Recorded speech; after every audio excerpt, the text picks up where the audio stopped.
Hey everybody, good morning, good afternoon, good evening everyone. I have a very interesting piece of audio that I think some of you may find pretty interesting. We've actually ran it before, and you know how,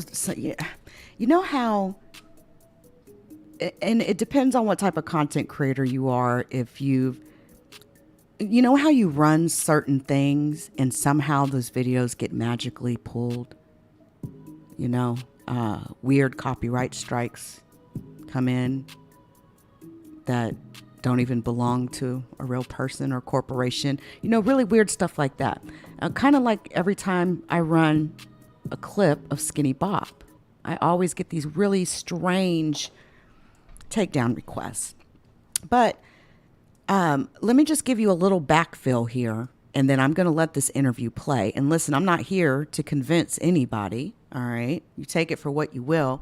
I am a believer in God, and I do, believe in the Bible and all that sort of a thing.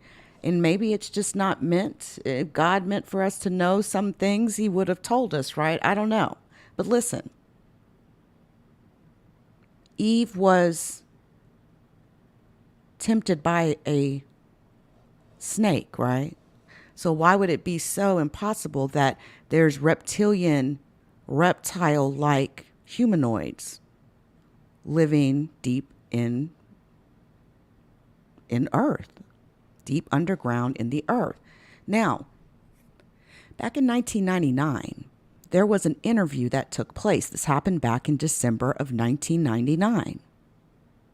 In this interview is dubbed the Lacerta Files. And it's an interview with what is supposed to be a reptilian humanoid known as Lacerta. This was apparently conducted by a Swedish interviewer with the pseudonym OLEK, OK. The story of how this interview happened and came to be public knowledge is impossible to properly substantiate, but it goes a little something like this. A friend of OK, the Swedish interviewer, brought him to his house to meet this reptilian woman named Lacerta that he had been in contact with for quite some time. And for this interview in December of 1999, there was actually two interviews that took place. The first one was in December of 99. The second one happened in April of 2000. Now, OK was not permitted to take any pictures, but was able to record the audio. But, surprise, there are no audio copies available currently. Take that for what it is, right? Now, OK, the interviewer, says he was forced to edit the interview, the transcript, so to speak, to Lacerta's specifications. So wasn't able to release this interview until Lacerta said it was okay. And listen, this interview is nothing short of fascinating. So I'm just going to let it roll. I'm going to let it run, and we're going to make sure we get this into the archives, because we don't ever want this clip to go away, whether it's real or not. Again, take it for what you will. I'm not here to convince anybody. So let's go. Here's the Lacerta file interview with a reptilian woman. Lacerta file light translation by Chris Filer. Introduction. I certify that the following text is the absolute truth and no work of fiction. These are parts of a transcript of an interview I've made with a non-human and reptilian being in December 1999.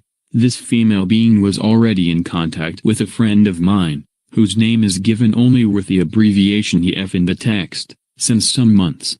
Let me declare that I was all my life a skeptic about UFOs, aliens and other weird things, and I thought that EF tells me just dreams or fictitious stories. When he talked with me about his first contacts with the non-human being Lacerta, I was still a skeptic when I met this being on December 16th last year in that small warm room in the remote house of my friend near to a town in the south of Sweden, despite the fact that I saw now with my own eyes that she was not human.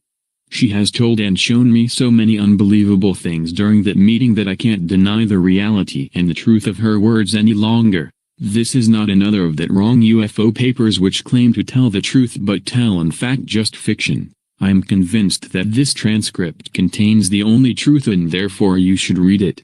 I had talked with her for over 3 hours, so the following transcript shows you only shortened parts of the interview, because she asked me after the interview not to publish everything she had told me already now. The order of the questions in this transcript is not always the same order in which I had asked them, so it may seem sometimes a little bit confusing to you. It was not easy to delete all the important parts she had asked me to delete from the transcript, so I apologize for the maybe unusual order. I'm in the possession of the entire transcript of the interview, 49 pages, with some of my drawings of her body and her equipment, and also of some tapes on which I have the full interview, but I will not reveal this before I have permission from her. I will send this shortened form of the still fascinating document to 4 of my reliable friends to Finland, Norway, Germany and France, and I hope they will translate it into their own languages and into other languages, and I hope as many people as possible will be able to read and to understand the transcript. If you receive it, please send it to all your friends via email or make printouts and copy them.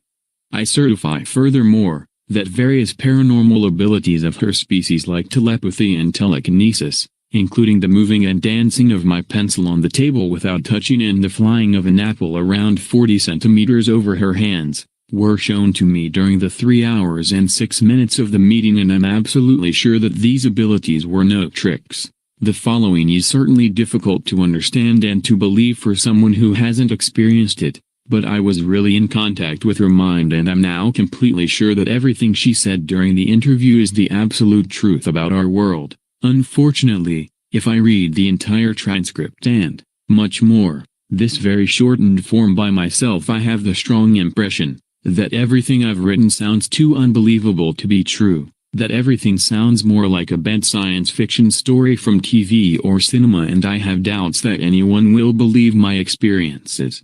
But they are true, if you believe it or not. I can't expect from you that you believe my simple words without evidence, but I can't give you that evidence. Please read the transcript and think about it, and you will maybe see the truth in these words. There will be a new meeting between me and her, again in the same house in Sweden, on April 23, 2000, and she promised me to give me maybe some evidence for her existence. In the meantime, I collect questions which I will ask her then.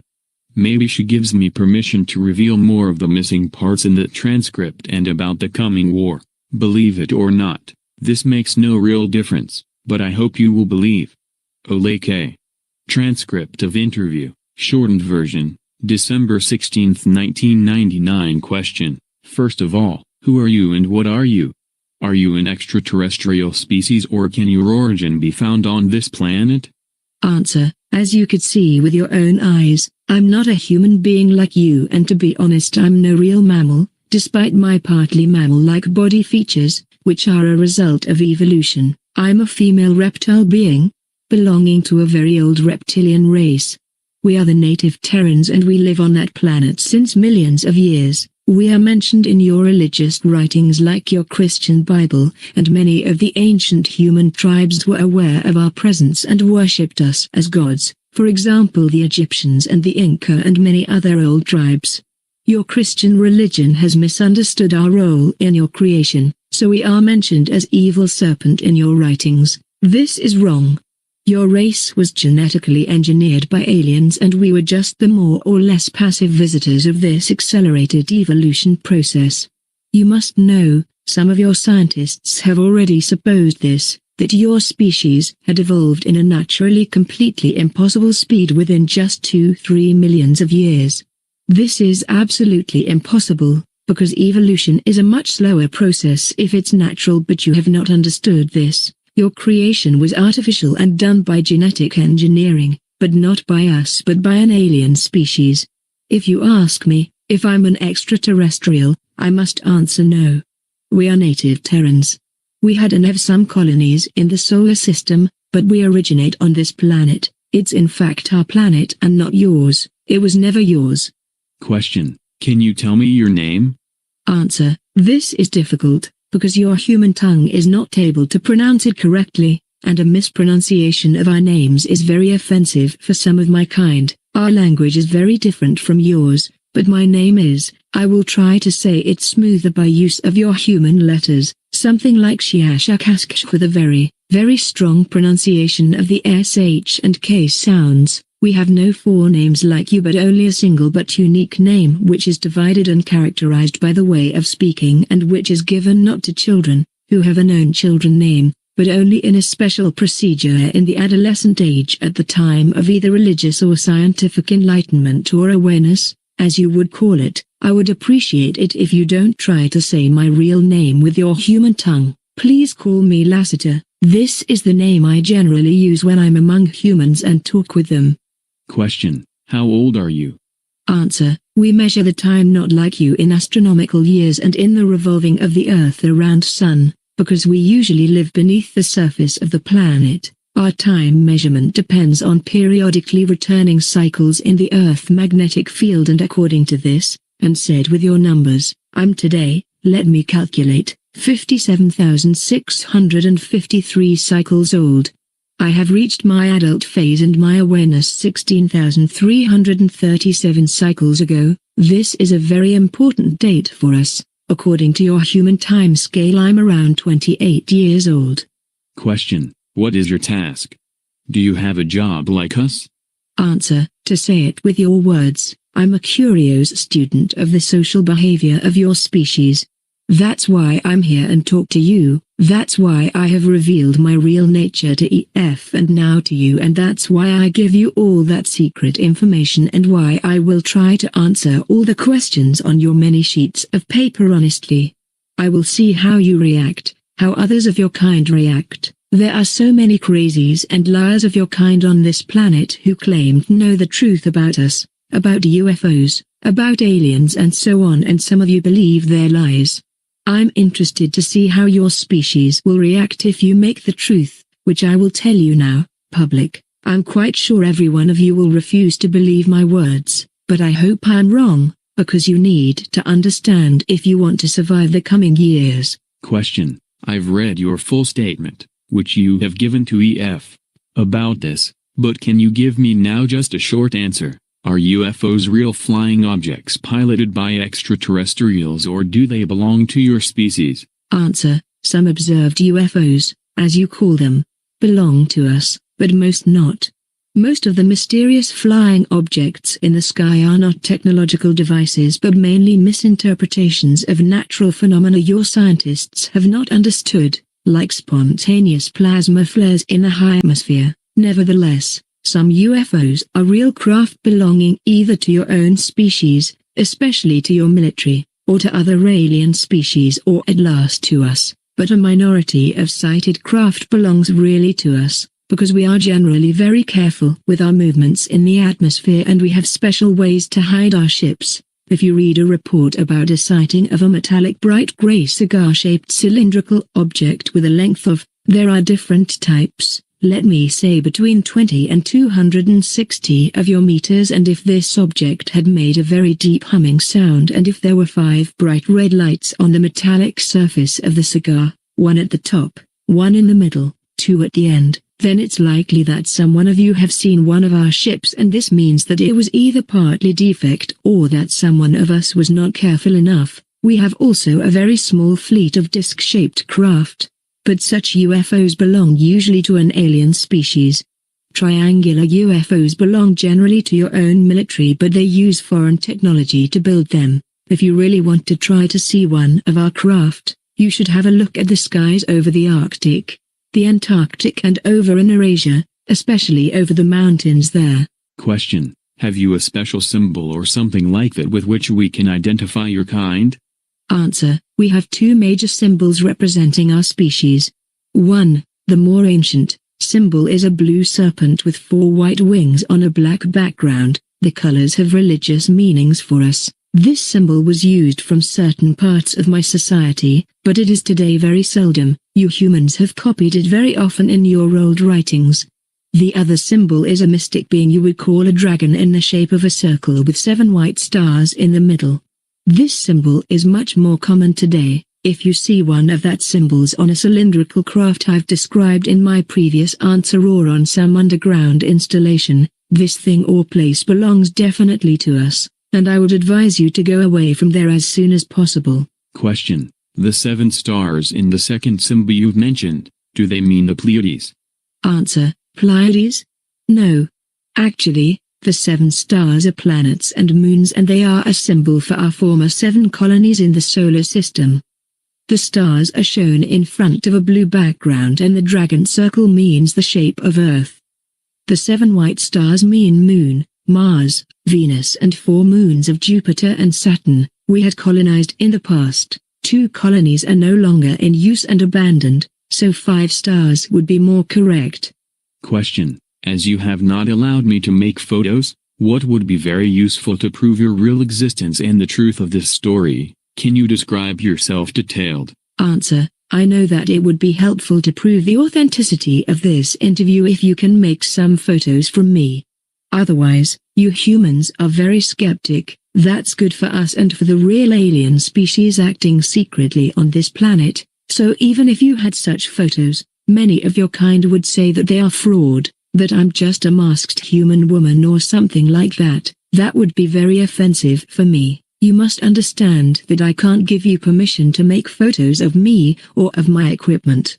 This have various reasons, which I want not to discuss with you further, but one of the reasons is the keeping up of the secrecy of our existence. Another reason is more religious. Nevertheless, you have permission to make drawings of my look and of my equipment I can show you later. I can also try to describe myself, but I doubt that others of your kind will be able to imagine my real look just from simple words, because the automatic denial of the existence of reptilian species and generally of intelligent species other than your own is part of the programming of your mind. Well, I will try. Imagine the body of a normal human woman and you have at first a good imagination of my body. Like you, I have a head, 2 arms, 2 hands, 2 legs and 2 feet, and the proportions of my body are like yours. As I'm female, I have also 2 breasts. Despite our reptile origin, we have started to give milk to our babies during the evolution process. This happened around 30 million years ago, because this is the best thing to keep the young alive. Evolution had done this for your species already in the dinosaur age and, a little bit later, also for ours. That means not that we are now real mammals, but the breasts of us are not as large as those of human woman, and the size of them is generally equal for every female of my kind. The external reproduction organs are for both sexes smaller than those of humans, but they are visible and they have the same function as yours, Another gift of evolution to our species. My skin is mainly of a green-beige color, more pale green, and we have some patterns of brown irregular dots, each dot of the size of 1 to 2 centimeters, on our skin and in our face. The patterns are different for both sexes, but females have more, especially in the lower body and in the face. You can see them in my case as 2 lines over the eyebrows crossing my forehead, at my cheek and at my chin. My eyes are a little bit larger than human eyes. For this reason, we can see better in the darkness, and usually dominated from the large black pupils, which are surrounded from a small bright green iris. Males have a dark green iris. The pupil is slit and can change its size from a small black line to a wide open egg-shaped oval, because our retina is very light sensitive and the pupil must compare this. We have external round ears, but they are smaller and not so curved as yours, but we can hear better because our ears are more sensitive for sonic. We can also hear a wider range of sonic. There's a muscle or lid over the ears which can completely close them, for example underwater. Our nose is more pointed and there is a V-shaped curving between the nostrils, which enabled the ancestors to see temperature. We have lost most of this ability, but we can still feel temperature much better with this organ. Our lips are shaped like yours, those of females a little bit larger than those of males, but of a pale brown color, and our teeth are very white and strong and a little bit longer and sharper than your soft mammal teeth. We have no different hair colors like you, but there is a tradition to color the hairs in different ages, and the original color is, like mine, a greenish brown. Our hairs are thicker and stronger than yours and they grow very slow. In addition, the head is the only part of our body where we have hairs. Our body, arms and legs are similar in shape and size to yours, but the color is different, green-beige, like the face, and there are scale-like structures on the upper legs, over the knee, and upper arms, over the elbow. Our 5 fingers are a little bit longer and thinner than human fingers, and our skin on the palm is plain. So we have no lines like you, but again a combination of a scale-like skin structure and of the brown dots. Both sexes have the dots on the palm, and we have no fingerprints like you. If you touch my skin, you will feel that it is smoother than your hairy skin. There are small sharp horns on the upside of both middle fingers. The fingernails are gray and generally longer than yours. You see that my nails are not so long and round at the top. This is because I'm female. Males have sharp pointed nails with a length of sometimes 5 or 6 of your centimeters. The following feature is very different from your body and part of our reptilian origin. If you touch the backside of my upper body, you will feel a hard bony line through my clothing. This is not my spine but a very difficult shaped external plate structure of skin and tissue following exactly our spine from the head to the hip. There is an extremely high number of nerves and large blood vessels in this structure and in the plates, which are around 2 or 3 centimeters long and very touch sensitive. This is the reason why we have always problems to sit in chairs with a back like this chair. The main task of these small plates, beside a role in our sexuality, is simply the regulation of our body temperature, and if we sit in natural or artificial sunlight, these plates become more blood-filled and the vessels become wider, and the sun is able to heat up our reptoid blood, which circulates through the body and through the plates, for many degrees, and that gives us a great pleasure. What else is different from your kind? Oh, we have no navel, because we were born in a different way to your mammal birth. The other exterior differences from your kind are minor, and I think I must not mention all now, because most of them are not visible if we wear clothing. I hope the description of my body was detailed enough. I would advise you to make some drawings. Question: what kind of clothing do you generally wear? I suppose this is not the way you dress normally.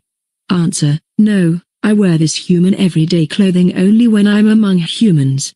To be honest, it's not very comfortable for me to wear such tight things, and it is always a very unusual feeling. If we are in our own home, this means in our subterranean home, or in our large artificial sun areas, and if we are together with others near to our own name, we are usually naked. Is this shocking for you?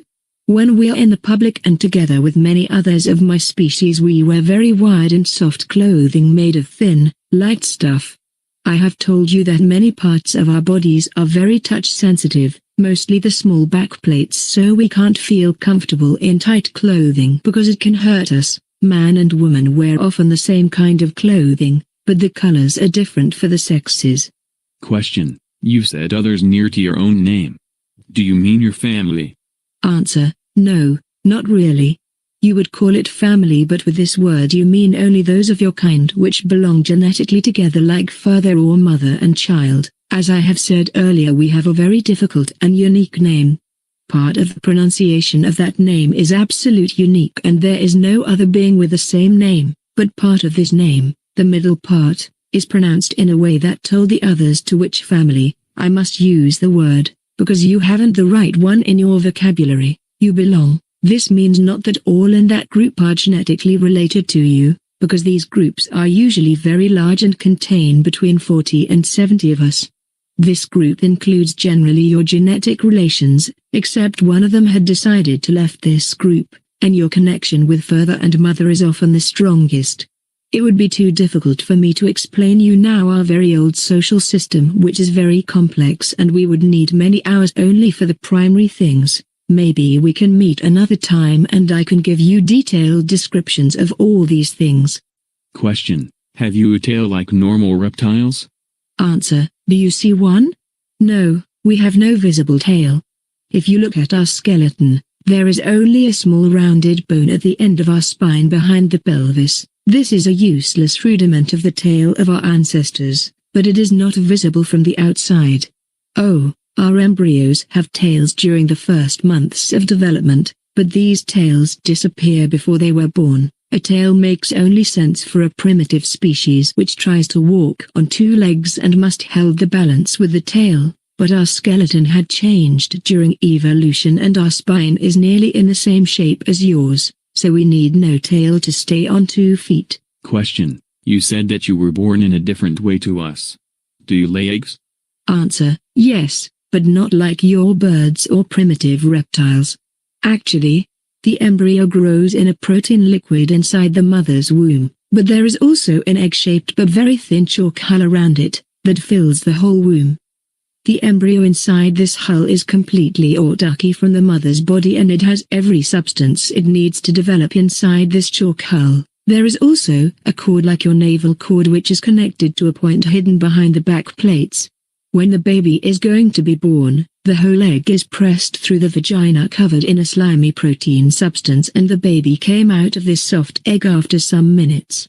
These 2 horns on our middle fingers were instinctively used from babies to break through the chalk hull to take their first breath. Our young are not so large as your babies when they were born. They are between 30 and 35 of your centimeters tall. The egg is around 40 centimeters tall. This is because our vagina is smaller than a human one, but we grow to a normal size of 1,60 to 1,80 meters. Question. What about your body temperature?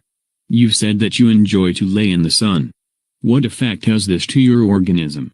Answer. We are no mammals, and as reptiles our body temperature depends on the temperature of our surrounding. If you touch my hand you will maybe feel that it is colder than yours, because our normal body temperature is around 30 to 33 degrees Celsius. If we sit in the sun, especially naked and with our row of small back plates in the sun, our body temperature can rise for 8 or 9 degrees within minutes. This rise causes a production of many enzymes and hormones in our body. Our heart and brain and every organ becomes more active and we feel then very, very good. You humans only enjoy being in the sun, but for us it is the greatest pleasure you can imagine. Maybe like your sexual excitement, we also enjoy swimming in very warm water or other liquids to rise our body temperature. If we are for some hours in the shadow, our temperature goes back to 30 to 33 degrees.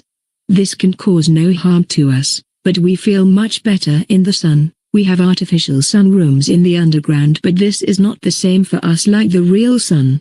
Question. What do you eat? Answer. Generally various things like you, flesh, fruit, vegetables, special kinds of fungus, from subterranean farms, and other things. We can also eat and digest some substances which are poisonous for you. The main difference between you and us is that we must eat flesh, because our body needs the proteins, We can't live completely vegetarian like your kind because our digestion would stop working and we would die after some weeks or maybe months without flesh. Many of us eat raw flesh or other things which would be disgusting for you. Personally, I prefer cooked flesh and surface fruits like apples or oranges.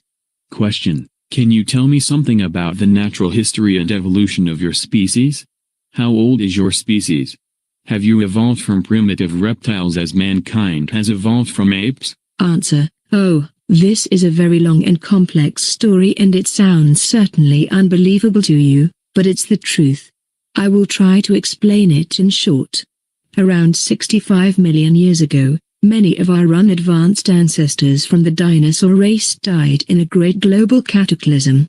The reason for this destruction was not a natural disaster, an asteroid impact as your scientists believe falsely, but a war between two enemy alien groups that took mainly place in the orbit and high atmosphere of your planet. According to our limited knowledge about the early days, this global war was the first alien war on planet Earth, but it was definitely not the last, and a future war is coming soon, while a Cold War, as you call it, between alien groups is ongoing since the last 73 years on your planet. The opponents in this 65-million-year-old war were two advanced alien species, whose both names are again not pronounceable for your tongues. I'm able to say them, but it would hurt your ear if I tell you the names in their original way. One race was humanoid like your species, but much older, and was from this universe, from a solar system in the star constellation you call Procyon today in your maps. The other species, about which we know not so much, was a reptilian species, but they have nothing to do with our own species, because we have evolved from local saurians without exterior influence, except the successful manipulation of our own genes by us. More about that later. The advanced reptilian species came not from this universe but from well, how should I explain it to you? Your scientists have not really understood the true nature of the universe, because your illogical mind is not able to see the easiest things and relies on wrong mathematics and numbers. This is part of the genetic programming of your kind, to which I will come later. Let me say that you are nearly as far away from the understanding of the universe as you were 500 years ago, to use a term you will maybe understand. The other species came not from this universe but from another bubble in the foam of the omniverse.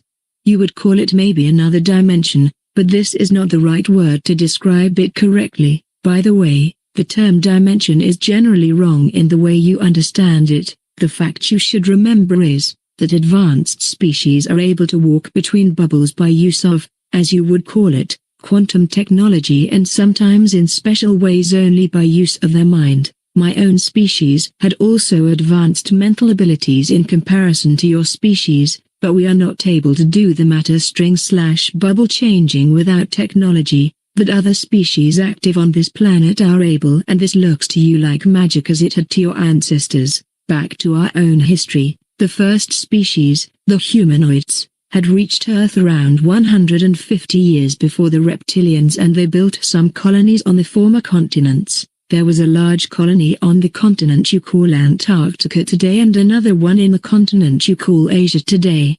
These people lived together with animal-like saurians on the planet without problems. When the advanced reptilian species arrived in this system, the humanoid colonists from Procyon tried to communicate peacefully, but they were not successful and a global war started within months. You must understand that both species were interested in this young planet not for his biology and undeveloped species, but for only one reason: raw material, especially copper. To understand this reason, you must know that copper is a very important material for some advanced species, even today, because it is, together with some unstable materials, able to produce new stable elements if you induce a high electromagnetic field in the right angle with a high nuclear radiation field to produce an overcrossing of fluctuating fields. The fusion of copper with other elements in such a magnetic radiation field chamber can produce a force field of special nature that is very useful for various technological tasks. But the base for this is an extremely complex formula you are not able to discover because of the restrictions of your simple mind. Both species wanted to have the copper of planet Earth, and for this reason they fought a not very long war in space and orbit. The humanoid species seemed to be successful during the first time, but in a last battle the reptilians decided to use a mighty experimental weapon, a special kind of fusion bomb which should destroy the life forms on the planet but should not harm the valuable raw materials and the copper. The bomb was fired from space and detonated at a point of your planet you call Middle America today. As it detonated in the ocean, it produced an unpredictable fusion with hydrogen, and the effect was much stronger than the reptilians had expected. A deadly radiation, an overproduction of fusion oxygen, a fallout of different elements, and a nuclear winter for nearly 200 years were the result. Most of the humanoids were killed and the reptilians lost their interest on the planet after some years for, even for us, unknown reasons, maybe because of the radiation. Planet Earth was on its own again and the animals on the surface died. By the way, one result of the fusion bomb was the fallout of different elements and the materials created in the burning process, and one of those materials was iridium. Your human scientists today see the iridium concentration in the ground as an evidence for an asteroid impact that killed the dinosaurs. That is not true, but how should you know that? Well, most of the dinosaurs died, not all in the detonation but in the bad things which came after the war, especially in the nuclear winter and in the fallout. Nearly all dinosaurs and reptilians were dead within the next 20 years. Some of them, especially those in the oceans, were able to survive for the next 200 to 300 years even in this changed world, but these species also died, because the climate had changed. The nuclear winter ended after 200 years, but it was colder on Earth than before. Despite the cataclysm, some species were able to survive: fish, like the sharks, birds, little creepy mammals, your ancestors, various reptiles like crocodiles. And there was a special kind of small but advanced dinosaurs which had developed together with the last large animal reptilians like the species you call Tyrannosaurus. This new reptile was walking on two legs and looked a little bit like your reconstruction of an iguanodon. It originated in this family, but it was smaller, around 1.50 meters tall, with some humanoid features, a changed bone structure, a larger skull and brain, a hand with a thumb which was able to grab things, a different organism and digestion, advanced eyes in the middle of the head like your eyes, and most important, with a new and better brain structure. This was our direct ancestor. There are theories that the radiation from the bomb took part in the mutations of the organism of this new breed, but this is not proven. Nevertheless, this little humanoid-like dinosaur evolved during the following 30 million years. As I have said earlier, a species need generally more time to evolve than you think, if the evolution is not artificially induced like in your case. From an animal to a more or less thinking being, these beings were intelligent enough not to die in the next millions of years, because they learned to change their behavior. They lived in caves instead in the cold nature, and they learned to use stones and branches as first tools and the use of fire as help to warm them, especially to warm their blood, which is very important for our kind to survive. During the next 20 million years this species was divided by nature into 27 subspecies. Unfortunately, former reptilian species were prone to divide themselves in a more or less illogical way into subspecies during the evolution process.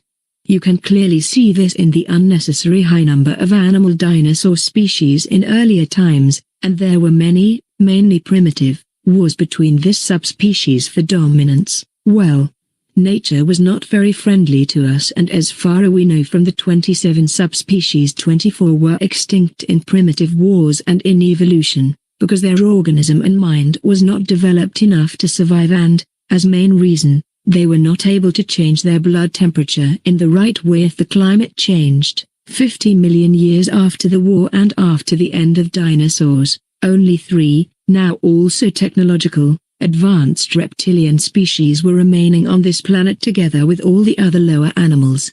Through natural and artificial crossbreeding these 3 species were united to one reptilian species, and through the invention of genetic manipulations, we were able to eliminate the dividing prone genes in our genetic structure. According to our history and belief, This was the time when our final reptilian race, as you see me today, was created by use of genetic engineering.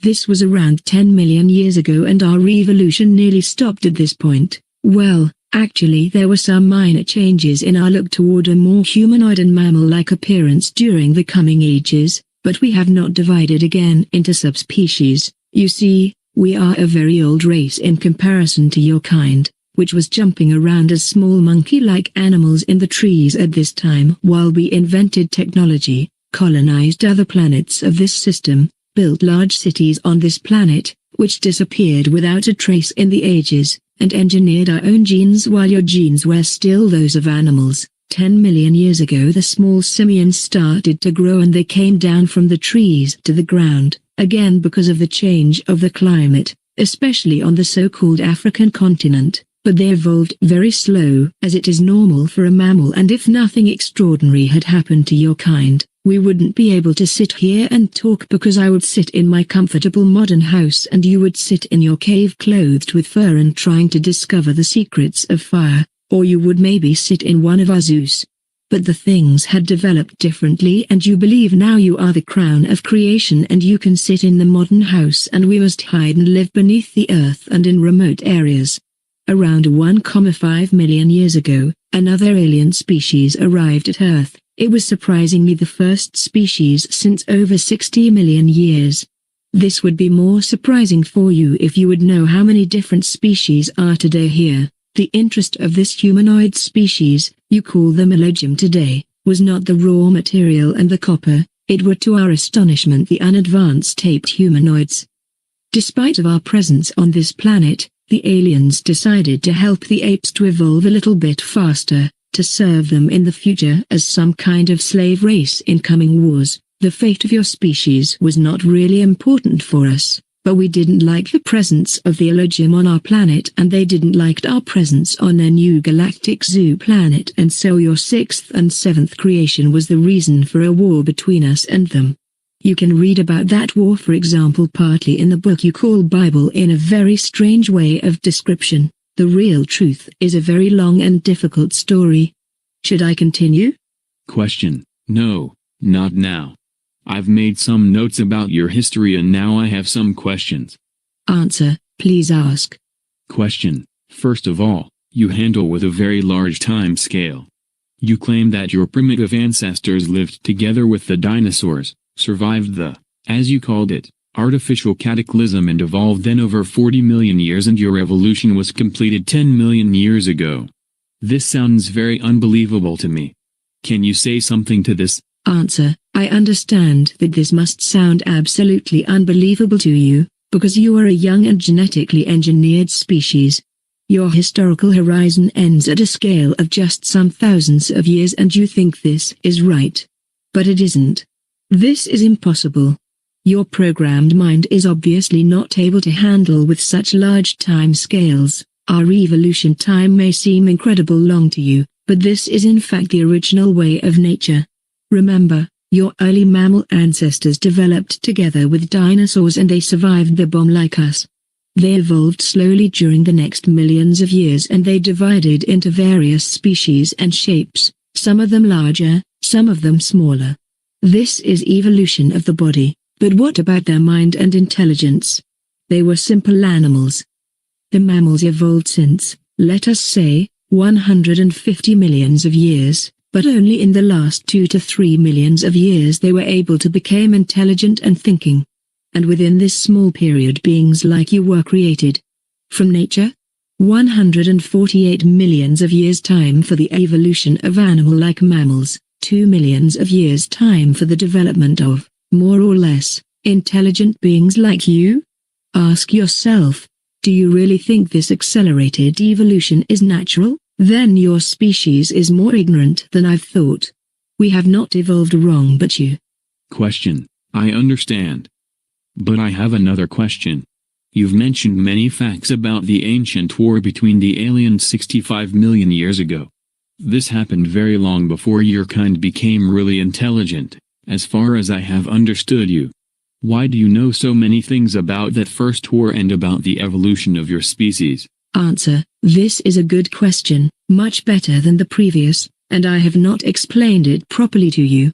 Our knowledge about the First War comes completely from an ancient artifact, which was found around 16,000 years ago from our archaeologists on the continent you call North America today. They found there a round plate with a diameter of approximately 47 of your centimeters. The plate was made of an even for us unknown magnetic material, and inside the plate there was another smaller crystal plate which contained an enormous amount of information coded in the molecular structure of the crystal. This memory plate was manufactured from the last bomb survivors of human race from Procyon already 65 million years ago, but it was completely intact when we found it. Our scientists were able to encode the messages and data, and so we heard the first time about the events which took place in the distant past and which led to the extinction of the dinosaurs. The plate contained detailed descriptions of both species, but more about the humanoids, and about the events and weapons, including the fusion bomb. It contained also a description of the animals and saurians on Earth, including our pre-intelligent ancestor species. The rest of our knowledge about our evolution comes from skeletons and from the back reading and encoding of our DNA. You see, we know the real truth about our roots since 16,000 years. Before that time, there was a more religious idea of our creation. Question: what have happened with both alien species? Answer: we don't know exactly. The surviving humanoids on Earth obviously died in the years after the bomb, and others of their kind and the reptilians never came back to Earth, as far as we know. Concerning the reptilian aliens, there is a possibility that it was physically impossible for them to return, because the matter between bubbles is sometimes in rapid movement. The current theory is that both species had ceased to exist during the millions of years. Question: you've mentioned skeletons of your kind. How can it be that human scientists haven't found any trace of you and your ancestors if you really lived for such a long time on this planet? We have found many skeletons of primitive dinosaurs, but none of an advanced reptilian being with a larger skull and brain and a hand with a thumb as you have described it before. Answer: yes, you have. But your great scientists were not able to reconstruct the skeletons completely, because they wanted to reconstruct reptilian animals, not intelligent beings. You would laugh if you would know how many of the, especially small, saurian skeletons in your museums are totally wrong constructions of never-existing beings, because you used many bones which didn't really belong together, and sometimes you made artificial bones if something was missing you needed to construct an animal saurian. Many of your scientists are aware of this problem, but they don't make it public, because they can't explain it, and they claim that the right bones were just missing and their reconstruction is right. Many bones of us were used for iguanodon reconstructions, for example the hands with the visible thumb. Look at an iguanodon in a museum and you will see that I'm right. A scientist in the country you call United States had built a nearly correct skeleton of our kind some years ago, but the local government, which is partly aware of our existence, confiscated the reconstruction. As we live today, and since thousands of years, nearly completely beneath the earth, you will not find any cadavers or skeletons of us. Question: you speak sometimes about underground cities and artificial sunlight. Do you mean something like a hollow earth with this? Is there a second sun inside our planet? Answer: no, Earth is not really completely hollow and there is no second sun inside. This story is ridiculous and physically not possible. Even your species should be intelligent enough not to believe this. Do you know how much mass a sun must have to produce energy and light for a longer time by fusion? Do you really think that there could be a small active sun inside the planet? When I talk about our subterranean home, I talk about large cave systems. The caves you have discovered near to the surface are tiny in comparison to real caves and huge caverns deeper in the earth, in a depth of 2,000 to 8,000 of your meters, but connected with many hidden tunnels to the surface or to surface near caves, and we live in large and advanced cities and colonies inside such caves. Major sites of us are beyond the Arctic, the Antarctic, Inner Asia, North America and Australia. If I talk about artificial sunlight in our cities, I don't mean a real sun but various technological sources of light. including gravitational sources, which illuminates the caverns and tunnels. There are special cave areas and tunnels with a strong UV light in every city, and we use that places to heat our blood. Furthermore, we have also some surface sun places in remote areas, especially in America and Australia. Question: where can we find such a surface near entry to your world? Answer: do you really think I will tell you their exact location? If you want to find such an entry, you have to search it by yourself, but I would advise you not to do that. When I came to the surface 4 days ago, I used an entry approximately 300 of your kilometers north from here near to a large lake, but I doubt that you would be able to find it. There are only a few entries in this part of the world, more are far more north and east. As a little advice, if you are in a narrow cave or in a tunnel or even in something that looks to you like an artificial mine shaft, and as deeper you walk as smoother appear the walls, and if you feel unusual warm air streaming from the depth, or if you hear the rushing sound of streaming air in a ventilation or elevator shaft, then look for a special kind of artificial and smooth wall somewhere in the cave with a door made of grey metal. If you would be able to open that door, but I doubt this, you would be in a usually round technical room with ventilation systems and elevators to the depth. This is probably an entry to our world. If you have reached this point, you should know that we are now definitely aware of your presence. You are already in big trouble if you have entered the round room. But you should look for one of the 2 reptilian symbols on the walls. If there are no symbols or other symbols, you are maybe in bigger trouble as you think, because not every underground installation belongs to our kind. Some new tunnel systems are operated from alien races, including hostile races. My general advice: if you find yourself in a, for you, strange underground installation, run away as fast as you can. Question: you mentioned earlier that you use the name Lacerta when you are among humans and that you enjoy it to be in the real sun on the surface of Earth. But how can you be among humans? You don't look like us, so anyone will see that you belong to another species. Why have nobody seen and described a being like you if your kind lives already since our creation together with us on the same planet?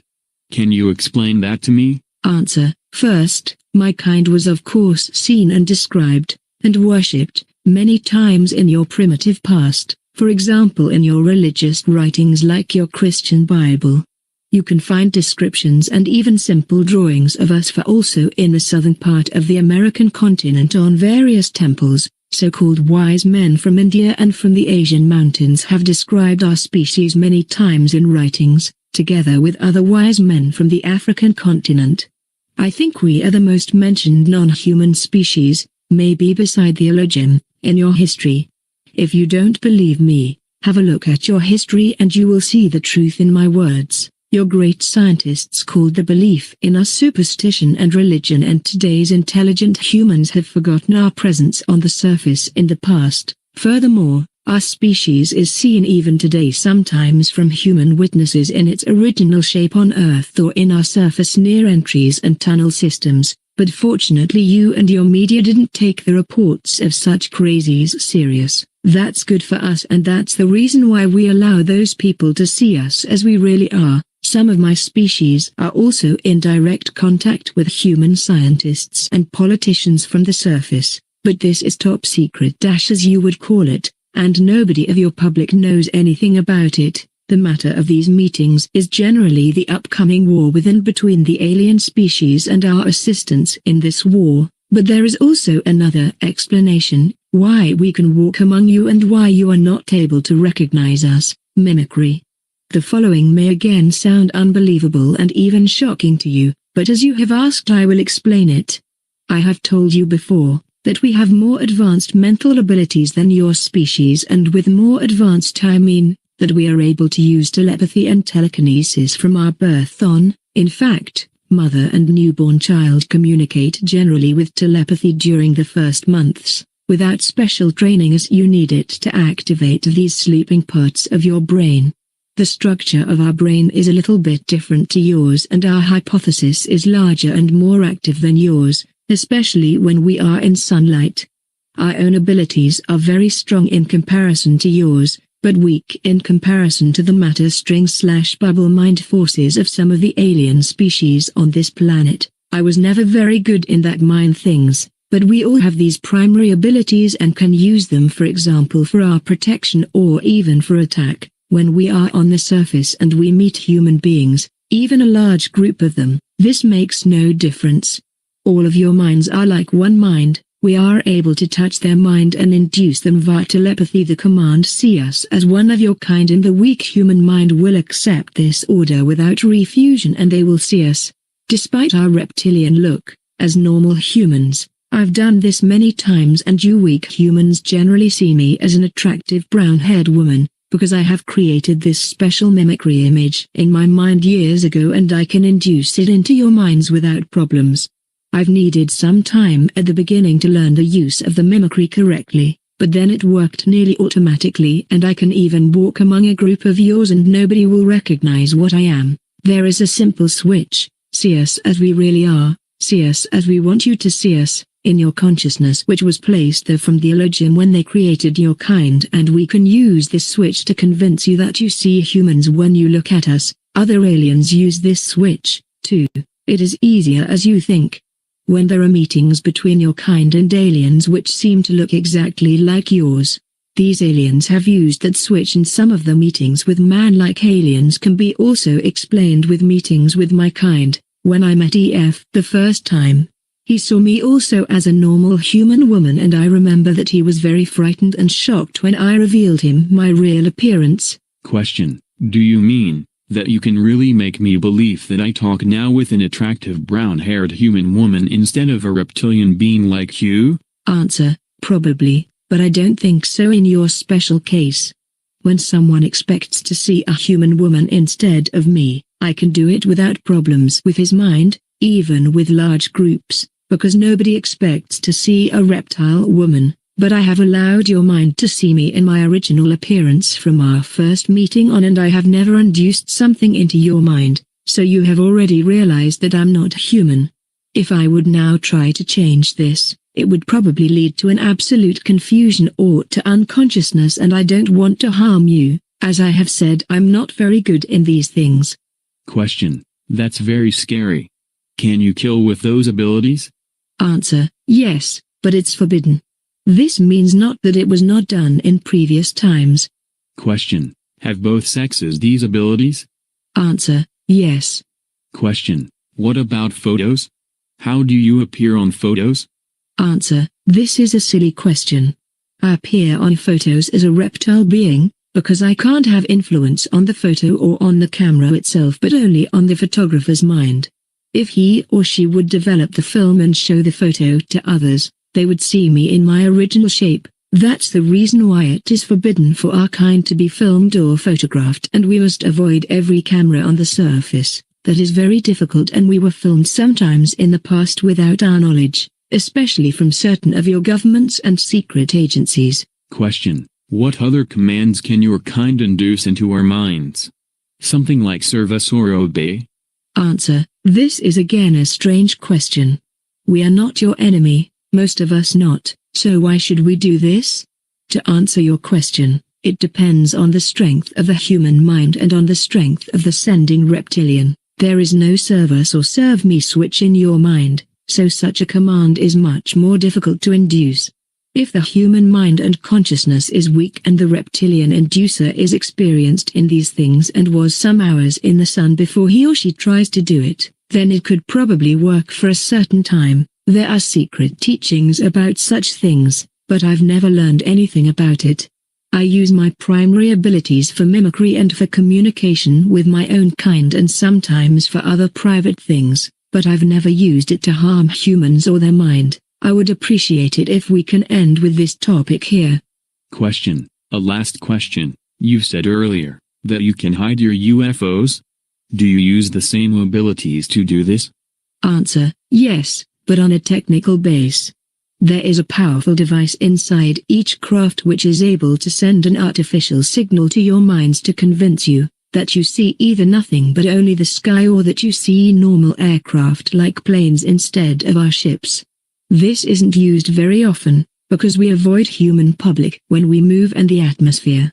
If you are able to see our UFOs, it means that the device is either defect or deactivated for some reason. The camouflage effect didn't work on photos. To answer this possible question of you already in advance, but why should someone make a photo of the sky when he could not see anything unusual there?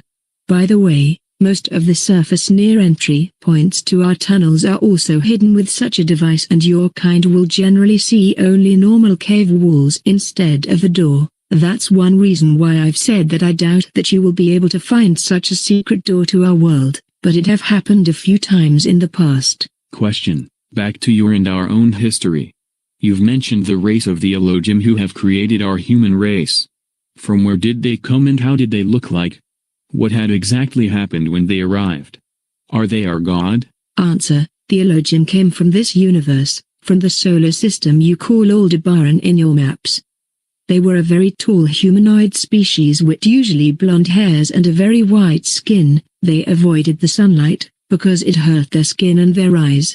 This was absolutely unbelievable for a sun-loving species like us. They seemed to be intelligent and peaceful at the beginning, and we started a more or less friendly communication with them, but later they showed their real intentions and plans. They wanted to evolve the apes to a new breed, and we were a disturbing factor for them on their new zoo planet. At first, they caught around 10,000 or maybe even 20,000 of your simian ancestors, and they left the planet for some 100 years. When they returned, they brought your, now more human, ancestors back. Then they left Earth again for some thousands of years, and the primitive pre-humans lived together with us without major problems. They were just afraid of our aircraft and technology. The Elohim had taught their mind and enhanced their brain and their body structure, and they were now able to use tools and fire. The Elohim returned within 23,000 years 7 times and accelerated the evolution speed of certain of your kind. You must understand that you are not the first human civilization on the planet. The first advanced humans, who lived at the same time with less developed pre-humans, because the Elohim had experimented with different speeds and stages of evolution, with technology and speech existed around 700,000 years ago on this planet. Your scientists have not understand this, because they found only the bones of the pre-humans and some primitive cave drawings showing advanced humans and flying devices. This genetically advanced human breed lived together with us, but they avoided contact with my kind, because the Elohim teachers had warned them with misleading purpose that we are evil beings and that we lie to them. Well, after some centuries the aliens decided to extinct their first creation, and they accelerated the evolution of a second and better test series, and so on and so on.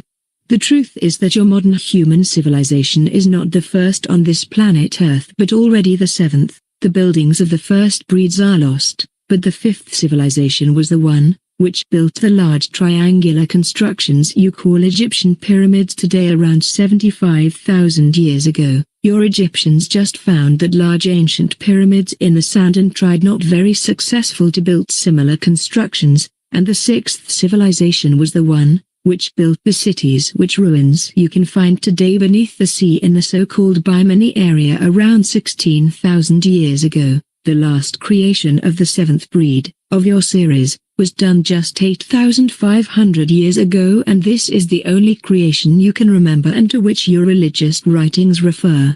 You rely on archaeological and paleontological artifacts which show you a wrong and short past, but how should you know anything about the 6 civilizations before? And if you find evidence for their existence, you deny and misinterpret the facts. This is partly a programming of your mind and partly pure ignorance. I will tell you in the following only about your creations, because the 6 previous mankinds are lost and therefore they should not concern you. There was a long war between us and the Elohim, and also between certain groups of the Elohim themselves, because many of them were the opinion that the again and again creation of human species on this planet makes no real sense. The last battles in this war were fought around 5,000 years ago in orbit and surface. The aliens used powerful sonic weapons to destroy our underground cities, but on the other hand we were able to destroy many of their surface installations and bases in space. The humans of your series were very frightened when they observed our battles, and they wrote it down in form of religious myths. Their mind was not able to understand what was really going on. The Elohim, who appeared as gods for the 6th and 7th breed, told them that it is a war between good and evil, and that they are the good and we are the evil race. This depends certainly on the point of view. It was our planet before they arrived and before they started their evolution project with your kind. In my opinion, it was our right to fight for our planet.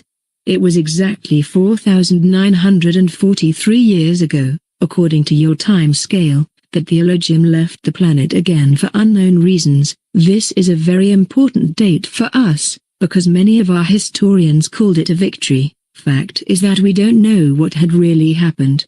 The Elohim were gone from one day to another. They vanished without a trace together with their ships, and we found most of their surface installations destroyed by them. The humans were on their own and your civilization developed. Many of us were in contact with certain, more southern, tribes of your species in the coming centuries, and we were able to convince some of them that we are not the evil the aliens wanted them to believe. During the time from 4,900 years ago to today, many other alien species arrived the planet. Some of them used the old teaching and programming of your mind and played again God for you. But the Elohim themselves never came back. They had left the planet for a duration of some 1,000 years or so earlier, so we expect their return one day in future to end their project or to maybe extinct also the 7th breed, but we don't really know what have happened to them. To answer this question of you in advance, your current civilization doesn't know anything about your real origin, about your real past, about your real world and universe, and you know very little about us and our past, and you know nothing about the things to come in near future. As long as you will not understand and believe my words, I tell you the truth because we are not your enemy, as long there is danger for your species. Your enemies are already here and you have not understood. Open your eyes or you will be in big trouble soon. If you haven't believed anything of the things I've told you before, then you should really believe and remember this. Question: why do you think I don't believe you? Answer: I have a certain feeling that you don't believe me, despite the fact that I'm sitting here in front of you. Everything I have told you in the last 2 hours is the absolute truth about our world. Question: how many alien species are active on Earth at the moment? Answer: as far as we know 14 species. 11 from this universe, 2 from another bubble and 1 very advanced from a very different plane. Don't ask me for names, because nearly all are not pronounceable for you. 8 of them are not pronounceable even for us. Most of the species, especially the more advanced, are just studying you as animals, and they are not very dangerous for you and for us, and we work together with some of them. But 3 species are hostile, including the one which was in contact with some of your governments and exchanged their technology for copper and other important things, and which had betrayed your kind. There was and is a Cold War between 2 of these hostile races during the last 73 years, and the 3rd species seemed to be the winner in this useless struggle. We expect a more hot war between them and you in the near future, I would say in the next 10 or 20 years, and we are worried about that development.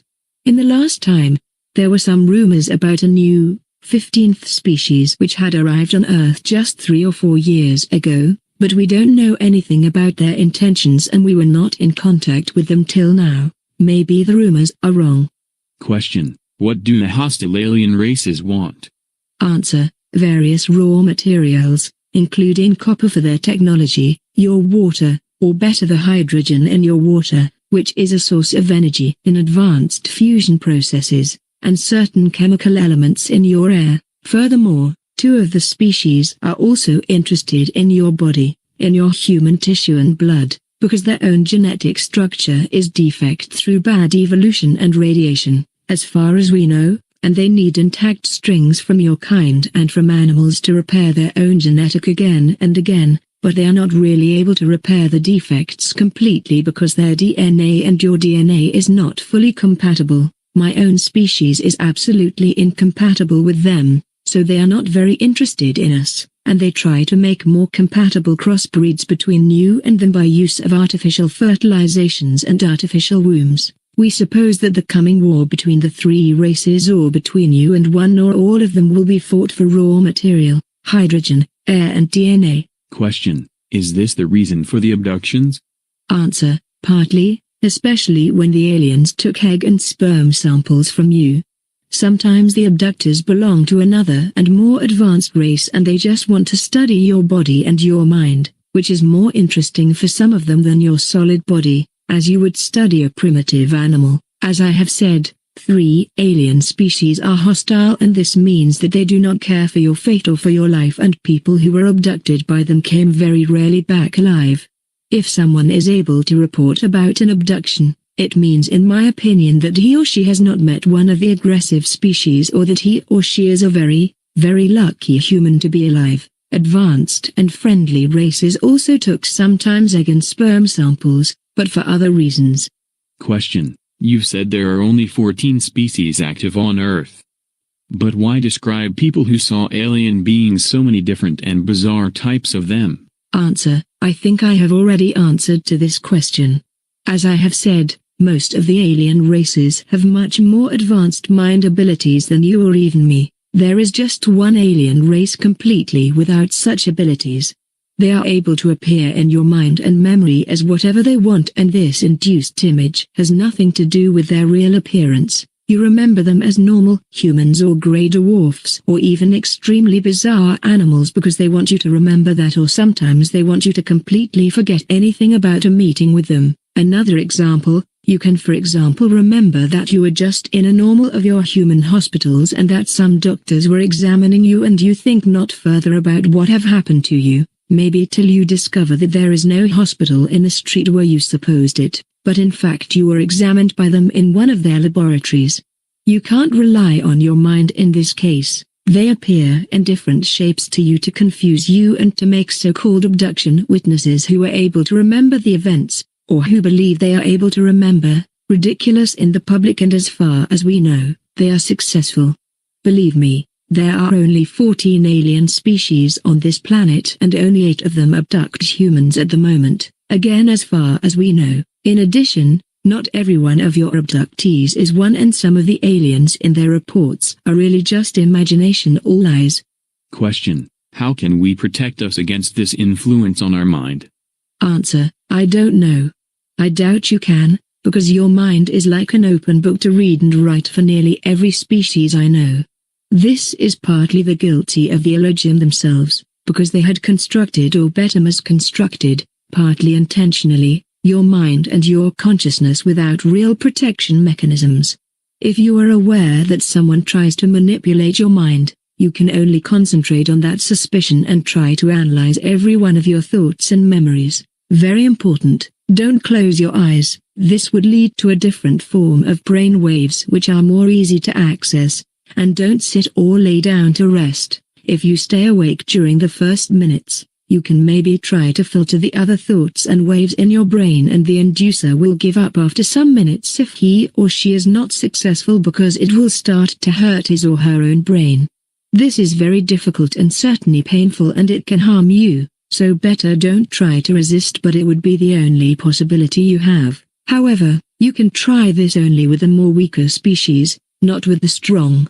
Question: What do you mean with one species comes from a very different plane? Answer: Before I can explain that correctly to you, you must be able to understand the universe, and this would mean a maybe useless teaching of your mind, including the remove of some barriers, of many weeks, and with teaching I mean not only teaching by words. I have said this with your word plane or level because you have again no better word in your vocabulary, and dimension would be in this case absolutely wrong. It's rather wrong even for another bubble, because a dimension can't exist without planes. If you would be a species living in another or over the plane, and if you would be furthermore able to enter planes without technology so that your body is not made of that kind of matter, then you would be the mightiest being you can imagine. This very advanced race I've mentioned had developed outside of here, and they've evolved in fact over billions of years. They would be able to destroy all of you and us and everything with just a single thought. We were in contact with them only 3 times in our whole history, because their interest in your planet is different from that of all other races. They are definitely no danger for you or us. Question. What will happen when the war begins? Answer. This is difficult to answer. It depends on the enemy race and on their tactic.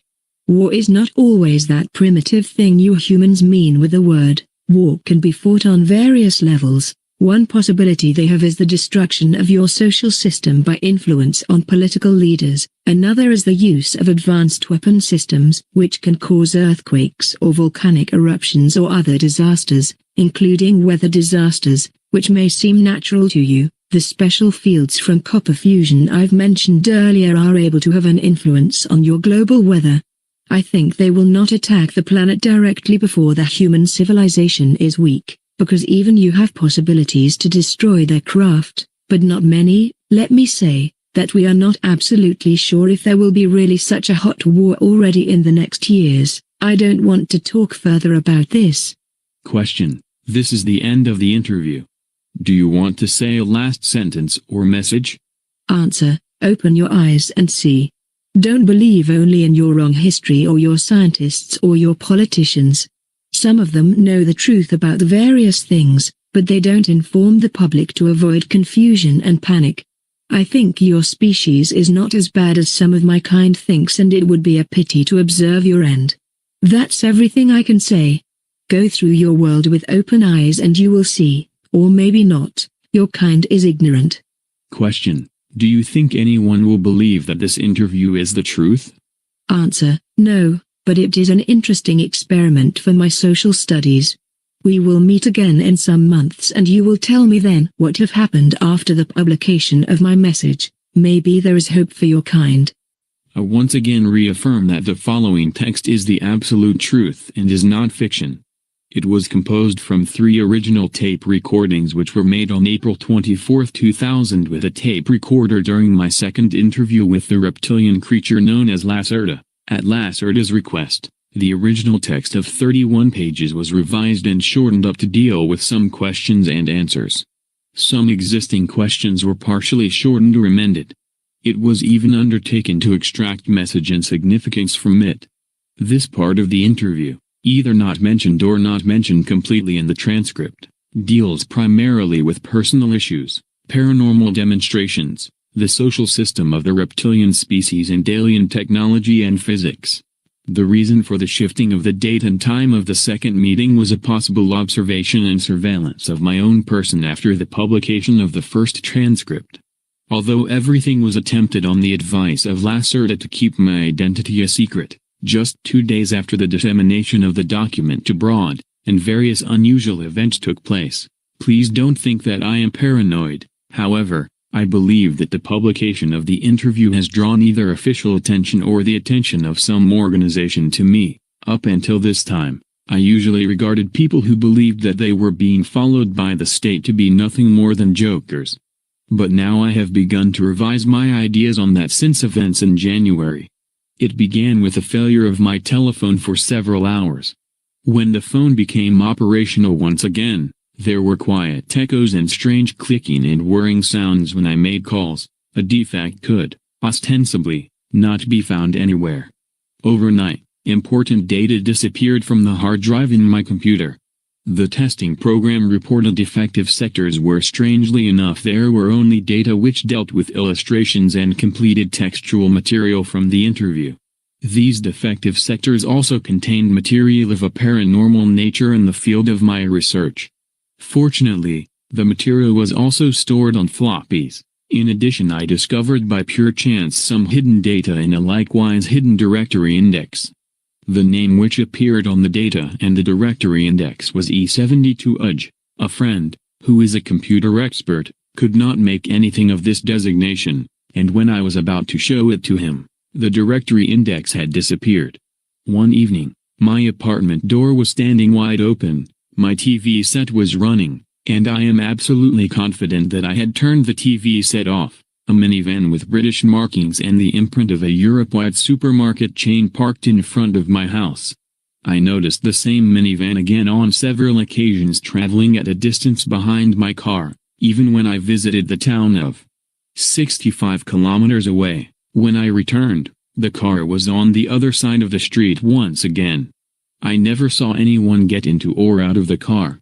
A knock on the door of the vehicle and on the tinted windows caused no reaction of any kind. After about 2 weeks, the minivan disappeared again. When I informed DF personally about these events, he suggested that I change the place and date of the meeting in order to assure our own and Lacerta's safety. The meeting took place on April 27, 2000 in another isolated location. It was unobserved as far as I can determine. Once again, all of this may sound strange and paranoid, like a fantasy from a cheap science fiction film. However, I can only repeat to and assure the reader once again, all of this is the unadulterated truth. Believe my words or don't believe them. These things have happened and they will continue to happen, whether you believe it or not, until it is too late. Our civilization is in danger. Transcript of the interview, shortened version, date of interview, April 27, 2000. Comment by O.A.K. The meeting began with an appraisal of diverse questions and opinions which I had gotten from readers of the first transcript in anonymous fashion through distribution from my trustworthy friends. Some of these opinions, altogether there were over 14 pages of paper, contained comments shaped by everything from a radically religious to a fanatical tendency to welcome contact with a reptilian species. Some of these comments contain stereotypical phrases like servants of hell or species of the evil one. I don't want to go into any kind of detailed description here since I don't want pass on further any false and radical realm of thought. Question: when you read these religious and animosity-ridden comments here, what do you think and feel then? Is the relationship between your species and ours really shaped from that kind of total negation? Answer: does it amaze you that I am not completely angered by that?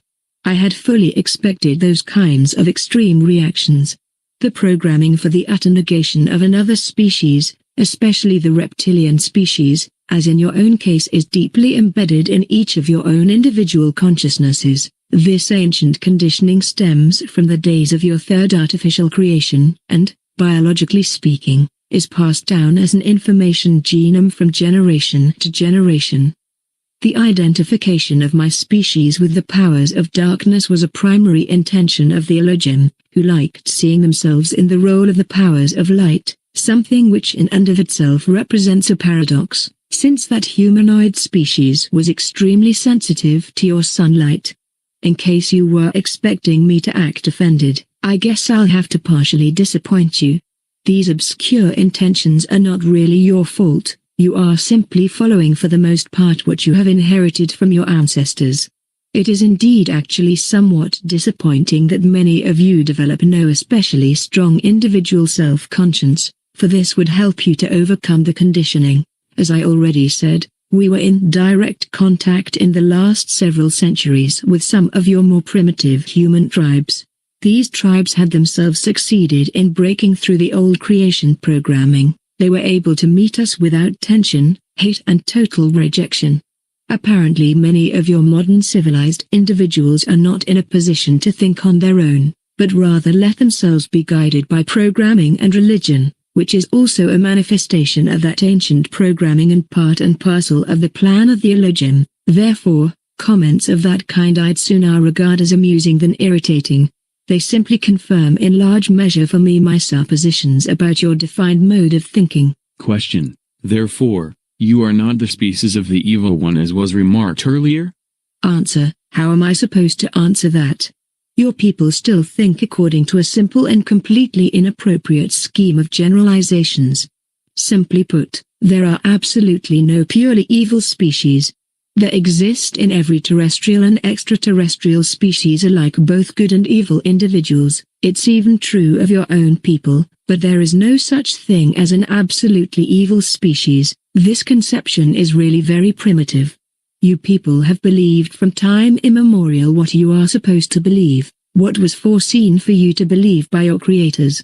Every well-known species, even the more highly developed ones, consists of a great number of individual consciousnesses. At least a portion of the consciousness is individual, even though there are connecting fields of consciousness. These self-sufficient spirits are able to decide freely for themselves a lifestyle which is either good or evil, according to your own human standards. It depends again on the respective point of view. Your people are not necessarily in a position to judge whether the deeds of a much more highly developed species are good or evil, because you stand at a lower observation point, from which an assessment is not possible. Your simple words good and evil are in any case examples of a tendency towards generalization. In my language there are many concepts for the various shades of meaning of individual behaviors in comparison to the norms of a society. Even those extraterrestrial species which are inclined to act with antagonism towards you are not species of the evil one, even though they operate negatively with respect to your own race. They do this for their own reasons and do not regard themselves as evil. Were your structured way of thinking more linear and more focused as theirs is, then you would also behave in such a fashion. The attitude of a species towards other kinds of existence naturally depends very heavily on its respective structured way of thinking. Each species sets its own priorities. To classify that as good or evil is really quite primitive, for the survival of any species argues for many varieties, among them your own, as well as for even the most varied of the worst or negatively directed deeds. I won't even exclude my own kind in this regard, for there have been certain occurrences in the past which I don't personally welcome, but about which I would also not like to go into detail. None of these occurrences have happened in the last 200 years of your time scale. But please note the following. There are no absolutely good and there are no absolutely bad species, because each and every species always consists of individuals. Question. In the letters that I got, there was often the question, whether you could go into any greater detail regarding the advanced physics that you commented on last time. Many people said, your words made no sense. For example, how do UFOs function? How do they fly? How do they perform the maneuvers that they do? Answer. I ought to explain that to people? That's not all that simple. Let me think about it for a minute. I always have to use very simple words in order to make clear to you the basic principles of a higher kind of science. Let's try this. You have to be clear about some fundamental facts. The very first thing is that you must divide up the conception of the physical world because each existence consists of different layers. Let's say for simplicity's sake that it consists of a material illusion and sphere of influence. Translator's note. No legitimate translation exists for this word Feldraum. Feld means field, Raum means space, room, expanse. Therefore, I'm translating it as sphere of influence. Certain physical conditions are associated only with the realm of the material, as in concrete, while other and more complicated conditions are associated only with the sphere of influence of the material world. Your conception of the physical world is based upon a simple material illusion. That illusion is further subdivided into three elementary or basic conditions of matter. A fourth and very important condition also exists, which you simply pay attention to more or less as you choose. It is the one bordering on the sphere of influence or plasma realm, for you. The theory for a controlled transformation or an elevation of the frequency of matter and the stable existence of this fourth aggregate condition of matter is not very common, or it exists at a very primitive level. As an aside, there are simply 5 states of matter, but the post-plasma state would really be going too far and it would only serve to confuse you. Besides, it is not necessary for an understanding of the basic theory. It is connected with diverse phenomena which you would characterize as paranormal. Now, back to the essentials. Plasma. Now, with plasma I don't mean just hot gas, as the concept is generally simplified by your people, but rather I mean a higher aggregate condition of matter. The plasma state of matter is a special form of matter which lies between its real existence and the sphere of influence, that is, a complete loss of mass and pure accretion of energy of various form whenever matter is pushed or shoved. Note, no explanation was given for the use of the word pushed, shoved as used in this context. Your guess is as good mine. The fourth state of matter is very important for certain physical conditions which can be used for example to, how should I express this to you?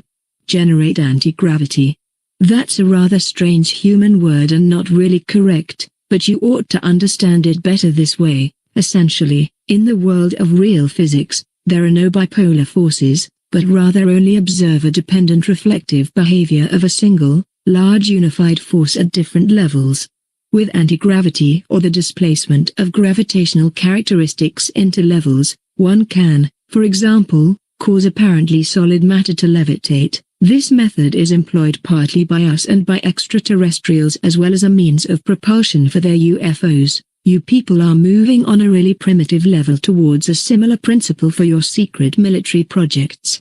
But since you have more or less stolen this technology, and it was later falsely passed on to you intentionally by the extraterrestrials, you lack the real physical understanding. As a result, you have to struggle with problems of instability and radiation with your UFOs. According to my information, there have been a great number of deaths of your people because of intense radiation and field disturbances. Don't you agree? This is also an example of the business regarding the question of good and evil. You people play with unknown forces and thereby accept the death of colleagues of your own kind, for they are dying for a greater cause, namely, for the advancement of your technology, which as a result is being put into place once again for the purpose of war, that is, for negative pursuits. Now, one can give you the benefit of the doubt, that only the least number of your kind have any knowledge about these alien projects which are, as you explain it, top secret. It was told to you that the higher the ordinal or ranking number of basic matter, the simpler the heightening of the condition, but that is only partially correct. If you can't circumvent these powers, then you're better off not attempting it. But your kind has always been ignorant and was from time immemorial tried to play around with forces which you have not even understood. Why would that ever change? You remember this business of copper fusion? By means of the fluctuation at the right angle with the induced radiation field, copper is fused with other elements. The illusion of matter is fused, the fields in the sphere of influence overlap each other, but the main force would be reflected by that process and would assume a quasi-bipolar character. The resulting connection and the field would therefore not be stable in the normal condition of matter and unsuited for tasks. As a result, the entire field spectrum is shifted to a higher plasma-like condition, whereby the spectrum comes together with this harsh shifting to the opposite pole side, the word is not correct, of the force field, and it resembles quite closely a gravitational shift. This shifting causes a tilting of the repulsing quasi-bipolar force, which now no longer flows to the interior of the force field, but rather flows partly to the exterior of the field. The result is an interstratifying reflective force field which is very difficult to modulate within certain technical boundaries in relation to its own characteristics. It can also carry out a multiplicity of tasks, as for example, causing massive flying objects to be levitated and maneuvered. It can also exert a camouflage function in the realm of electromagnetic radiation as well as manipulate temporal sequences of events, indeed only to very limited extent, and other things as well. Are you familiar with your quantum tunnel effect? Even the amplitude equalizations among genuine matter can be achieved with one of those kinds of fields if the frequency and the distance from the plane of the field are high enough. Unfortunately, the whole thing that I have explained to you in your words has come out to be rather primitive, I'm afraid. It sounds rather strange and certainly impossible for your comprehension, but perhaps this simple explanation can be of some use to you in helping you to understand. But then again, maybe not. Question: is there a scientific substantiation for paranormal powers, as for example with your powers of thought? Answer: yes. In order to explain that, one has to acknowledge the physical reality of the sphere of influence. Feldrum. I'll try to do it. Wait just a second. You are going to have to separate yourself mentally from the illusion that which you see as the true nature of the universe. It is, at best, the surface of a side. Imagine for yourself that all the matter here, you, this table, this pencil, this technical device, this paper, does not really exist, but that it is rather only the result of a field oscillation and a concentration of energy. All matter that you see, every creature, every planet and star in this universe, has an information energy equivalent in the sphere of influence which is located on a main field, the general level, of things. Now, there is not only one level, but several. Last time, I had mentioned that highly developed species which is capable of changing levels, which is something completely different from the simple bubble changing, for bubbles are a part of each and every level. Do you understand? Dimensions, as you call them, are a part of a solitary bubble. Bubbles or universal foam are a part of a level, and levels are layers in the sphere of influence, while the sphere of influence, acting in the capacity of single physical size, is essentially unending. It is composed of innumerable information energy layers and general levels. There are in the sphere of influence no null levels, all are the same, but they are separated by means of their energy conditions. I notice that I am confusing you now. I think I ought to stop with this explanation. Question: No, please continue. How do concrete paranormal powers arise? Answer: Well, okay then. Let's try something simpler. Again, it is not completely correct, but let's begin in this manner. Tangible matter on this side is mirrored in the sphere of influence, Feldraum, as a field with distinct layers. These layers contain information, as an example, about the simple structure of matter or the string frequency, but also there is stored information stemming from the development of matter. Are you familiar with the human concept of morphogenetic fields? One part of the layer could be designated as such. Now there is still another intermediary layer for which you unfortunately have no human concept, since the theory is not common in human thinking. Let's call it a paralayer, for this layer is mainly responsible for everything which you call PSI and paranormal and which lies outside the boundaries of your primitive science. This paralayer lies between the layers of matter and the morphogenetic layers of a field in the sphere of influence. It can actively integrate with both. Your body, for example, is mirrored as a field in the sphere of influence, Feldraum. That doesn't mean that it does not also exist here as well, as flesh, blood, bones, in the form of matter strings or atoms, but not only that. Existence is always a duality. Some layers of the field contain simple information about the solid matter of your body and its frequency, while other layers contain information about your spirit, your consciousness or, speaking from a human religious point of view, your soul. Awareness or consciousness in this case is a simple energy matrix, divided into different layers of your field in the sphere of influence, nothing more, nothing less. Genuine awareness can also exist here on the matter side, but only in the form of post-plasma, the fifth form of matter.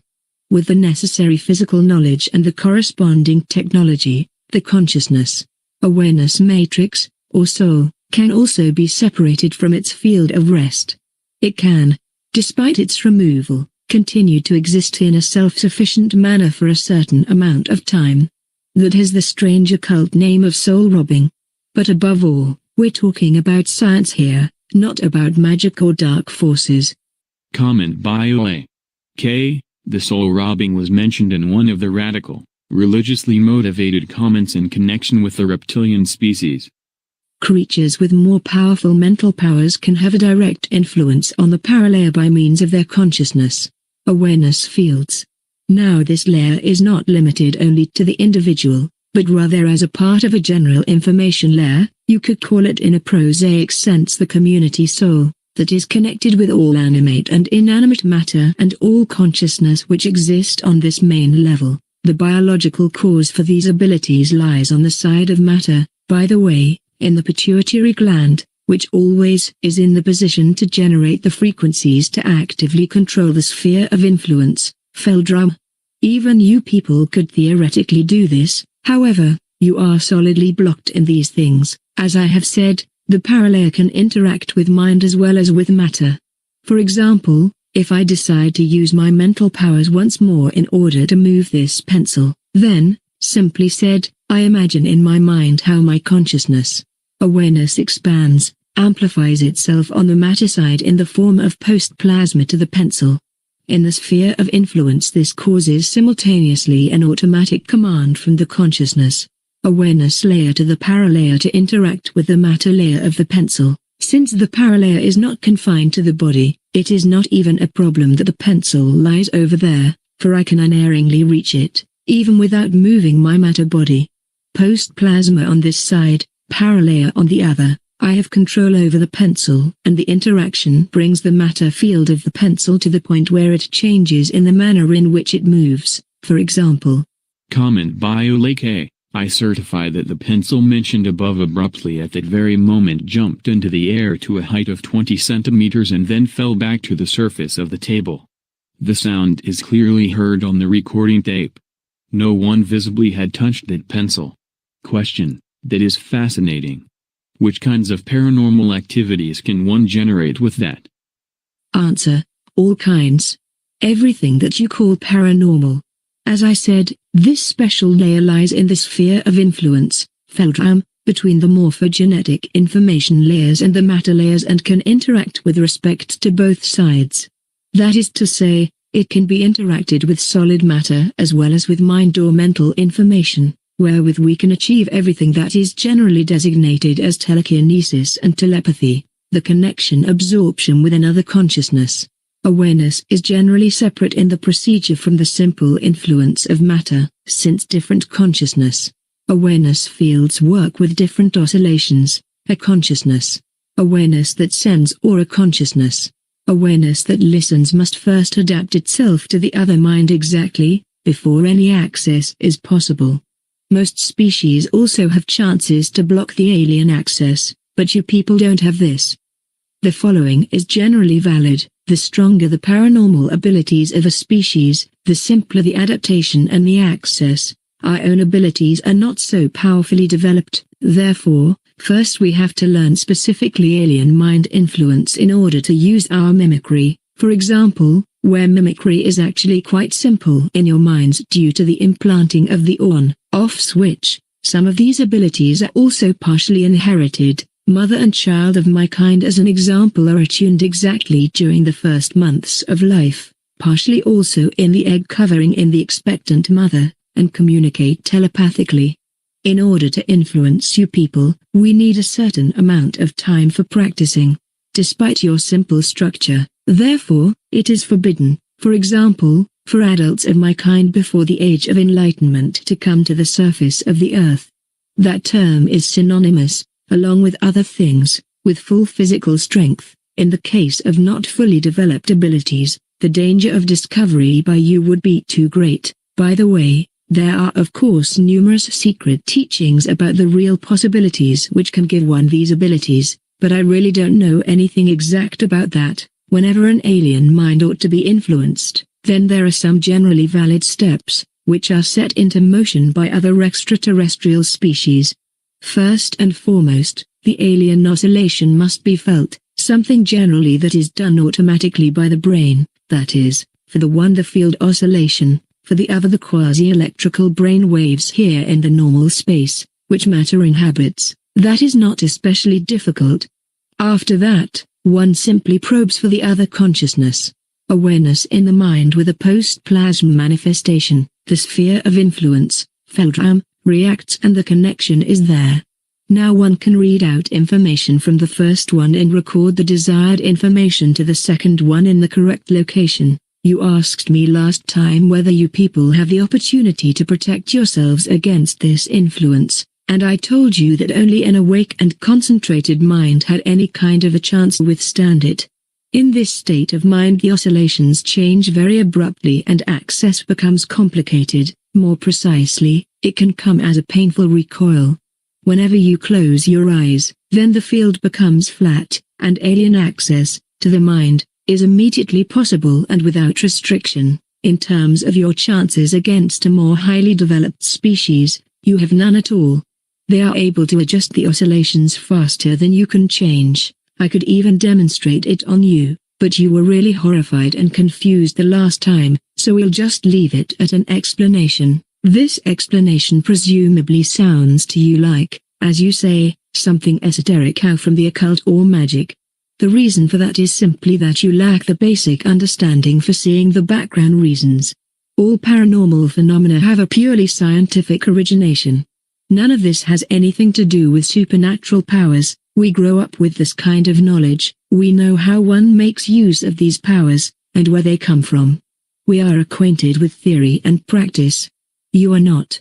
Therefore, You really don't understand what happens in your world. You see only one side of existence, not the other. I mean here both that are physical. Everything paranormal is dualistic, and it exists in the space that matter inhabits as well as in the sphere of influence, Feldrum.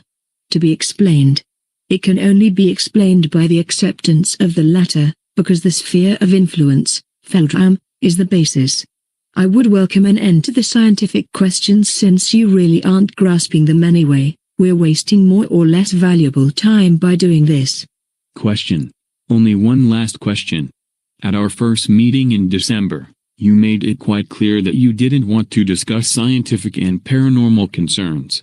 Why the openness now? Answer. The last time I saw really no necessity in overburdening you with facts of that kind, and now you are obviously overburdened. Therefore, I had preferred only to mention these topics in a peripheral sense. Apparently, however, some of my performances today have set you to thinking about your world, something that can't be all bad, and by the way, your human scientists will tend to regard my comments as humbug. And so I see no great danger in spreading this information widely. No one will pay much attention to it. By the way, the words of people who have characterized me as a creature of evil have their basis in the belief in occult powers and magic, both of which things do not exist. There is no magic, only highly developed science, and everything that you label as magic is only a part of science. If you would only comprehend that, then you would be a step ahead in your development. My openness on this issue ends here. Pose other questions, please. Question. Good. Let's talk about UFOs. Can you explain to me how our governments came into possession of UFO material to the point that they could start their own projects? Did it have anything to do with the Roswell incident? Answer. Yes, but that incident was not the first one. I am no historian. I am studying only your current behavior, so my knowledge about those events in your history is presumably not very extensive. I will try to explain to you what I know about those things which happened at that time. Let me think about it for a second. In the years 1946 to 1953 in your time scale, there were 5 cases where extraterrestrial ships crashed to the surface of the Earth. In that crash which you call the Roswell incident, there was not only one alien ship involved, but 2 that crashed after a collision in different parts of the land in the West, the one you call the USA. You have to know that the ships of this particular species can remain levitating in the air for a particular period of time even though they are damaged. That accounts for the spatial difference in their crash locations. These were indeed not the first crash, but by that time the second and the third. Another ship had crashed in 1946, but it was destroyed beyond usability. One thing first before the explanation, it certainly sounds ridiculous to you that such highly developed extraterrestrial ships simply crash, and that a relatively large number did so in a relatively short amount of time. The explanation for that is likewise more than strange, but it is correct. It does not lie in the ship's drive itself, but rather in the direction of the field to your planet, this species that we are discussing, and it was always in this time period that this species used a disc-shaped craft, used a propulsion system which ran according to the normal principle of fusion, to be sure, but one that at that time employed a more than unconventional method for field alignment. This method had various advantages but also disadvantages. The repelling field must of course lie in the absolute correct angle to the surface of the Earth. This species used an alignment technology in their ships, with which the field locked into place all points of the Earth's magnetic field. Now at that time this species had just arrived on the Earth and their point of origin lay on a planet with a more stable magnetic field, for which they had developed and aligned their drive. The magnetic field of the Earth is not really all that stable. It is subject to cyclical variations and it forms field eddies under unfavorable conditions. Whenever a ship with one of those kinds of drives gets into a field fluctuation or into an eddy that is too strong, then for a short time the repelling field can no longer align itself correctly and the ship glides uncontrolled on its flight path. The drive is operating correctly, to be sure, but the field fluctuates in all directions, and because of that, the ship can crash. In the case from 1947 which you addressed, it is my understanding that one of the ships got caught in a fluctuation. Its field linked up unintentionally with that of its squadron leader, and it collided with another ship whereby both of them were heavily damaged. The cause for the magnetic fluctuation at that time was probably an electrical disturbance brought about by a weather event. Both ships crashed as a result. One of them fell near the collision point, the other 100 of your kilometers or so distant. All occupants were killed in the impact. The thin hull structure of that kind of disc craft is in and of itself not very stable, since those discs have not been designed for crashes as well as for flight in a field where there are exterior forces at work. Now, your human military collected the individual pieces at first until they discovered the whole ships with the dead creatures aboard. Immediately they classified everything as top secret and brought them to their military bases in order to analyze the drive. The secret endeavor was to set the alien technology in place later against evil enemies of that great country. That is as primitive as it is ridiculous. I believe I remember, I don't want to specify exactly your date, that it was probably between 1949 and 1952 that there was a rather bad accident during some research being done on one of the wrecks. According to what I heard, what members of my species were told by members of that government, it resulted in an unintentional activation of one of the drive's components in the unshielded condition. As a result, for a very short period of time, how should I phrase this, there was an unchecked shift of the environment to a plasma-like condition, which on the other hand, through a very, very unfortunate accident, caused an overturning of the general power field into a magnetic pulse of immense power. Do you have any idea what kind of an effect a plasma magnetic jolt has, when it comes into contact with an organism?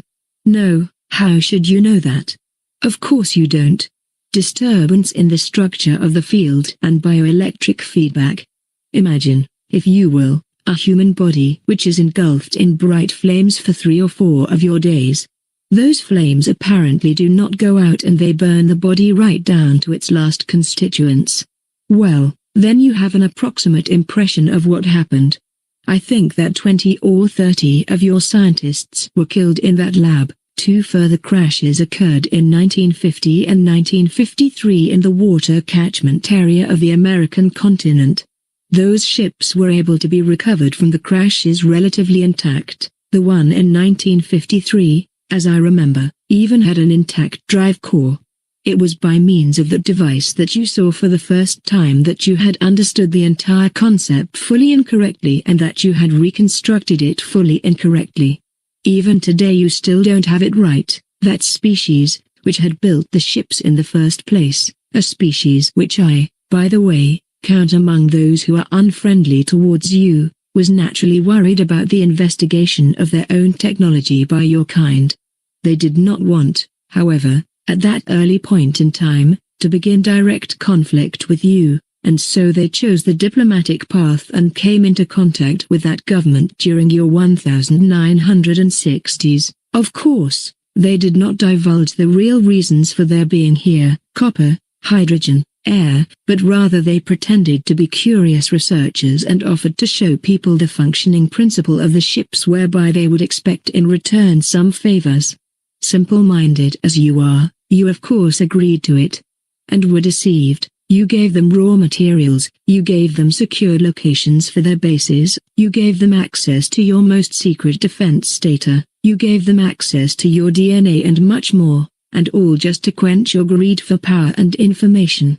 The alien species of course quickly noticed that they were dealing with simple-minded creatures, and they gave you false and inferior information about their technology so that they receive much more out of the collaboration than your kind do. For example, they gave you information that the drive can only be constructed with unstable elements of a higher ranking number, but they withheld the information that the field drive can be constructed with various modifications to work as well with stable elements of a lower periodic number, and generally, that's the way it's done. Through these half-truths they made you dependent on the synthesizing of high-numbered elements, and thereby renewed by their own technology. Their clues to the construction of your UFOs were laid out in such a way that the solution to old problems caused new problems to arise simultaneously. They never told you the complete truth, but always built in again and again clever lies, which later lead to technical problems, and to your dependence on them. In the last years of your 1970s and your early 1980s, it finally came down to various events between the alien species and the human government. I don't want to go into detail here since there is much that even I am not exactly sure of. The whole thing lay in the context with some new, or better said, the old technical problems with your own self-constructed ships whose camouflage and drive partially failed to function in test flights in the open. Because of that, the function of secrecy was threatened. Your military and your politicians slowly, very slowly, came to the conclusion after more than 20 years of this that they had been deceived by that alien species. Multitudinous incongruities and the overstepping of bounds of the treaties by both sides finally led to an altercation between you and the extraterrestrials, which culminated in the liftoff of 3 of the alien aerial objects through a special, how do you say it, EMP, electromagnetic pulse, weapon and a military skirmish at one of their underground installations. As a consequence of these attacks, the alien species ultimately withdrew from all contact with you and was understandably more than angered about your kind. Therefore, I count these extraterrestrials among the 3 groups who are hostile towards you, and while the other 2 are more occupied with their own business, among them waging a colder war for dominance on your planet, your old friends and partners are preparing to supply themselves finally with the sole and absolute dominance over raw materials and human DNA. At the moment it is probably true that they lack some of the technical possibilities and the large amount of forces which they need in order to achieve their goals directly. In spite of that, we are counting on negative actions, possibly ever of a more subtle kind, against you in the next few years or decades. Question: will the other extraterrestrial species undertake nothing against these warlike actions? Specifically, something ought to be on Earth for the more highly developed species. Answer: you're wrong there. Specifically, for the more highly developed species there is simply at the very least your fate. You are animals for them. Animals in a very large lab. Understandably, an alien intervention on your planet would disturb their projects, but I don't think that they accept a confrontation with other species for it. Many of them could look for another research planet for themselves, or they could study over a long distance your behavior and your consciousness. Awareness, since crisis situations could have an attraction for their studies. Whenever you people take a look at an ant-hill, and another person comes along and steps on the ant-hill, what do? You go on your way, or you search for another ant-hill, or you observe the ants in their crisis condition. But would one of you, even though he were larger and more powerful than the one who stepped on the ant-hill in the first place, defend the meaningless ants? No. You have to imagine for yourself the viewpoint of the more highly advanced creatures. You are the ants. Don't expect any help from them. Of course we would also ask for help when it became clear that your old partners were ganging up on you. Some members of that human government are fully aware of our existence, also partially owing to an old religious basis. For example, there is a gigantic partially underground building in the capital which is totally dedicated to my species, and that also has a direct approach to an elevator shaft and to an underground system. In this building partial meetings have taken place and do take place between us and humans. We have passed on information to you in the last few years. According to what I know, we will keep ourselves as far away from the conflict as we can. You ought to learn to solve your own problems yourselves, or to become intelligent enough never to create those kinds of situations. What will come and who will possibly place themselves on your side, only time will tell. I really do not want to make any indications about that. Question: I have here 5 prints of different UFOs, which claim to show UFOs. Can you take a look at the pictures and tell me in which of them actual extraterrestrial aerial craft can be seen? Answer: I can try it.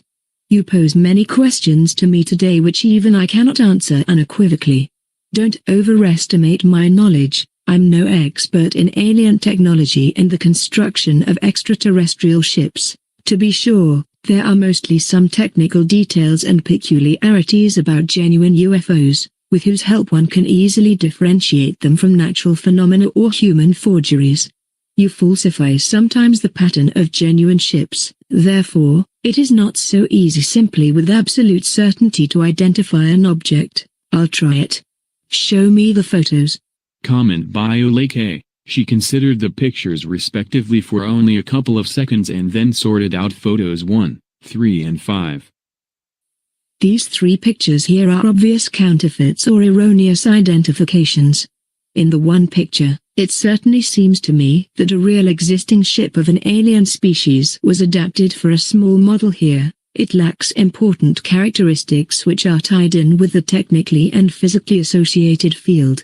Generally speaking, a picture is all the more a fake, the clearer the outline and the colors are, because a levitating ship is generally hidden in a shifted field condition that even distorts the colors or the forms according to alignment. It might perhaps sound strange, but hazy and spectrally shifted photos are sometimes to be interpreted as an indication for a possibly authenticity. By the way, this object is floating above the water. If it were a genuine ship, we would have to see in any case either a trough or a swell on the surface. Since the surface is flat, it is obviously not a genuine ship. In my opinion, none of these 3 pictures show genuine objects in flight or UFOs. Here in this picture I see above all no artificial object in flight. It seems much more to deal with only a light reflex in your simple optical cameras. You really ought to be intelligent enough not to fall for a mix-up like that. When your general public chases counterfeits and frauds for a long time, then they will presumably discover too late what is really going on in front of them in their atmosphere. Photo 2, Albiosque, France, 1974. This one seems to be genuine, at least it displays the necessary characteristics. I would assign it at first glance to an alien species who have been visiting your planet for the last 35 years or so. The object itself is metallic and disc-shaped. Certainly it is distorted in form and color by means of a field effect. These 4 white and very long processes on the underside of the ship itself portray a kind of quasi-gravitational light manipulation, that is, the universal force field is being shifted in the direction of a simulated gravity. Actually, it is not a genuine light. It is mostly not a genuine light whenever you see illuminating UFOs, but a special strongly charged form field which manifests itself in the space that matter inhabits as a quasi-light. The reason for the activation of this special high-energy system in an atmosphere is not completely clear to me. It's possible that it is a kind of investigating or influencing of the environment. In any case, it is terribly careless of that species to allow this technology to be photographed by humans. Well, I guess that most of you just plain don't understand it, and those who do will not say anything about it to the general public. Photo 4, Petit Chain, Belgium, 1990. This is in fact a genuine aerial object. It is in no way extraterrestrial. Triangular aerial objects in flight are simply not used by alien species, or not in this form, at least. That streamlined kind of form is a human concept. It is one of your own secret military projects that you build with the help of immature alien technology that was handed over to you by the extraterrestrials during the 1960s and the 1970s. Generally, the form of the hull for a genuine extraterrestrial ship is of no consequence, for inside the field itself there are no exterior forces that have any effect there. In general, the ships have a rounded-off form and they are built without hard edges, as a disc or a cylinder, so that the field can flow more easily. Your projects decree that along with the alien drive field there also be a conventional jet engine system, therefore, they are always triangular and built thus with streamlining in order to be steerable with this primitive recoil principle. In the example here the ship glides above all on its genuine field drive. Do you see the distortion and the quasi-light in the rotating cylinders? That is an unmistakable indication for the authenticity of the photo. But why, you might ask, are there 4 cylinders? That's unusual. Even the interval seems to be incorrect. The coloring is very dark and the interior optical distortion is very noticeable, presumably a reconstruction of the original system by your scientists.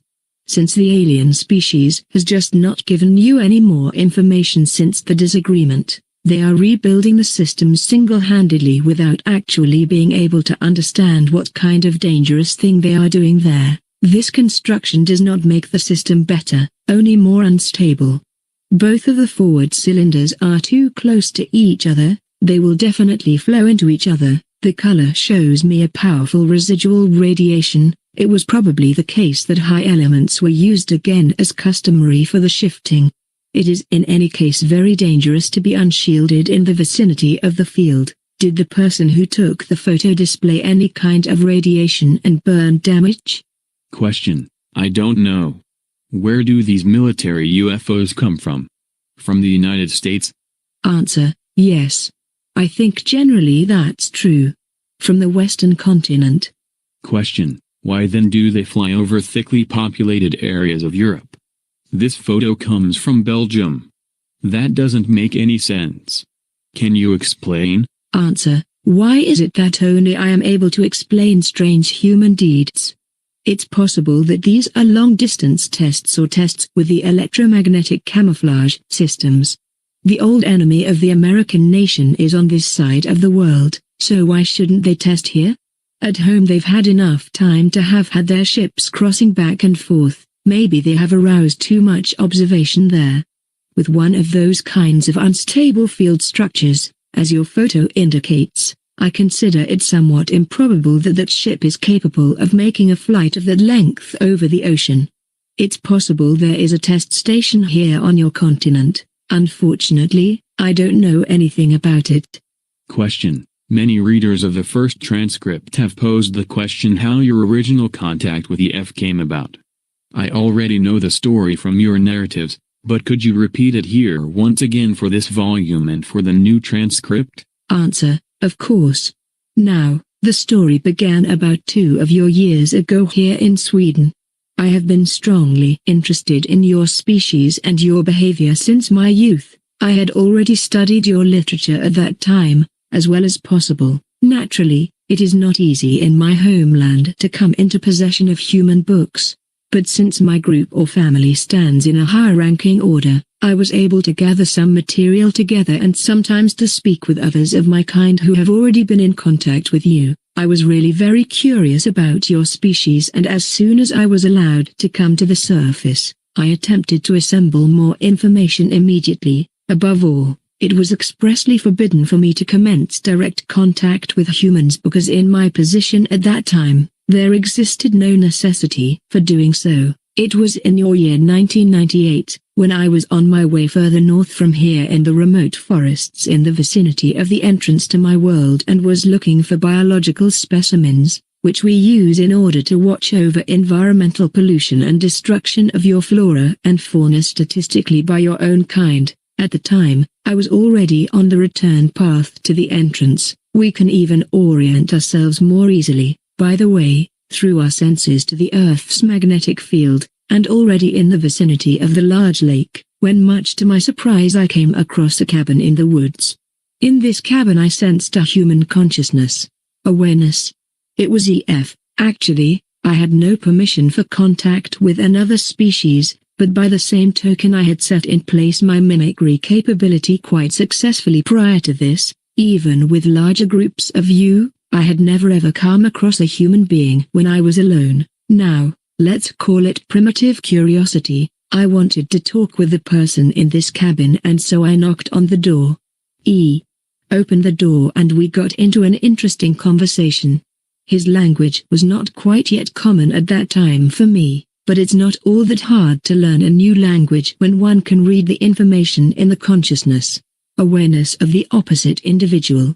I simply told him that I came from a foreign country in the East. Of course at the time, he did not really recognize who I was. He was totally convinced that he was talking with a creature of his own kind, although it was simply only a mimicry image, since my assignment anyway had as its goal an investigation of this terrain which was to last for several days. I visited him in this span of time 3 times as a human person. At first we talked mainly about really ordinary things, later we got into religious and physical topics. He seemed to be impressed by my knowledge, and I was likewise impressed with his clear thoughts and his, for a human being, well-displayed personality structure and his own opinions. You really like giving yourselves over completely to a public opinion or conditioning, as for example, reptilian species are evil and stuff like that. I steered the conversation in this direction, and DF said something to the effect that he believed in alien species and that they did not have to necessarily be evil, but perhaps only different than his kind are. That pleased me. At that juncture of time, of course, I could not speak concretely with him about my knowledge because he wouldn't have believed me. He would have taken me for a human practical joker. I cultivated the very, very unusual idea, for my kind, to show him my true exterior, something that I did during our conversation at our 4th meeting in the cabin. Actually, he was predestined for contact. He was open-minded, honest, intelligent, not religiously inclined or conditioned. He lived alone and isolated, and no one would believe him, should he decide to go public with his story. I dared to take the step, but then I had serious doubt about the propriety of my act, especially when he reacted very violently. He got control of himself again after a time and we could finally talk concretely about definite matters. Now he had no choice but to believe me. This was the beginning of a series of meetings which initially took place there in the woods, but later took place in his remote residence. Finally he brought you into contact with me. And for that reason we are now sitting here once again and talking about things which probably won't be believed out there in human society. Question. You said you would not have had permission at that time for contacts with human beings. Do you now then have permission to talk with EF and me about all these things and even to make this scientifically public? Answer. Yes. That is difficult to explain and for you to understand. Let's just say, I find myself in the position now to arrange this permission without having to take into account any consequences. In this position I am quasi-immune against certain restrictions. Let's look it that way. Yes. Question. If other people want to come into contact with your kind, do they have a chance to do so? Answer. Generally not. We avoid contact with you and we operate on the surface only in remote areas, and there we use the mimicry techniques in case we should meet some people. That I am talking with you now does not mean that others will follow my example. It goes without saying that you could try to find an entrance to my world and penetrate your way into there. However, that can sooner lead to unpleasant consequences for the infiltrator. You have next to no chances on the surface of recognizing us. You can't even contact us directly, we have to contact you, just as I did with EF. Those kinds of contacts however are not the rule but are very rare occurrences. Question. Can you describe your subterranean homeland location? Answer. I can attempt to do so, but I certainly will not tell you where this place is located. My homeland lies in one of our smaller underground settlements to the east of here. I'll give you some numbers so that you can make a better impression for yourself. Just a minute. I have to try to convert the measurements approximately into your units. It is a dome-shaped cavern at a distance of about 4,300 meters from the Earth's surface. The cavern was organized as a colony about 3,000 years ago. A major portion of the ceiling structure is artificially integrated into the rock and the form was remodeled into an almost elegantly proportioned and very flat dome with an oval ground plan. The diameter of the dome according to your measures is about 2.5 kilometers. The height of the dome at the highest point is about 220 meters. Underneath that highest point in every colony there stands a special whitish-gray cylindrical building, a kind of supporting column which holds the honeycomb net-carrying structure of the dome.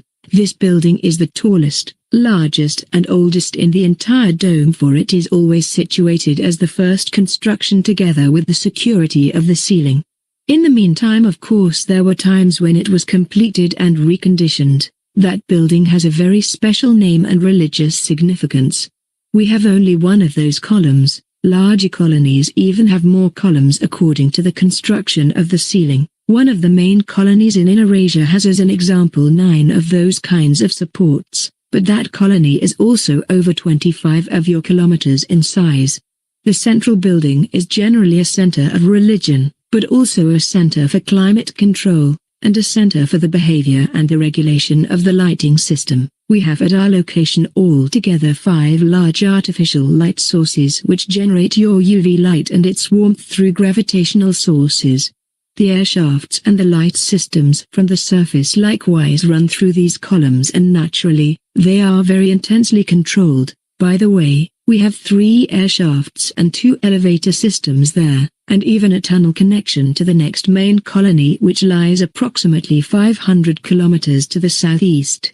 One elevator shaft leads to a cavern near the surface, the other leads to one of our depots for the ships, you remember, the cylindrical ships, that is naturally concealed closer to the surface behind a rocky mountain face. Normally, there are only 3 ships there. It's a small depot.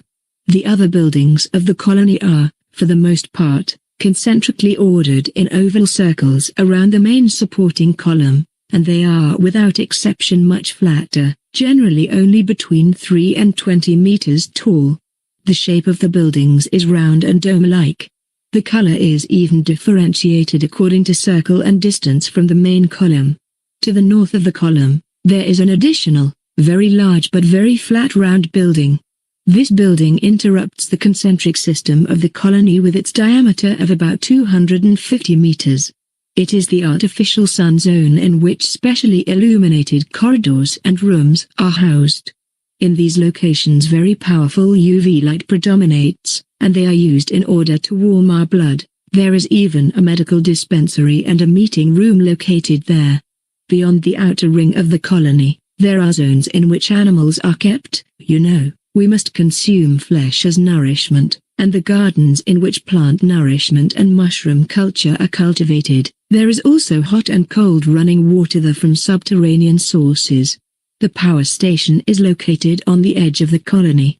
The station is driven by fusion as its base, and it supplies the colony and the suns with energy. My group or family lives, by the way, in the 4th ring of buildings out from the central support column, so much in such a short time. To describe to you all the buildings and their tasks would be going too far. It is difficult to describe something like that to you, for it is a completely different set of surroundings and culture from what you are accustomed to in your life on the surface. You really have to see it for yourself to be able to believe it. Question: will I myself see it sometime? Answer: who knows, maybe. Time brings new opportunities. Question: how many creatures of your kind live in this colony? Answer: approximately 900. Question: that is the end of the interview. Do you have any final message for the readers of the transcript? Answer: yes. I'm thoroughly surprised at the many comments to my words. Of course, I am naturally also disappointed about the religious portrayals of me as the enemy which have been voiced and which have buried themselves deeply in your mind. You should learn to set yourselves apart from the old conditioning and not to stand quasi under the control of something or someone who has already been gone for 5,000 years. You are, after all, free spirits. Those are my final words. And that concludes the Lacerta files in the interview with a reptilian woman. Until next time, everyone.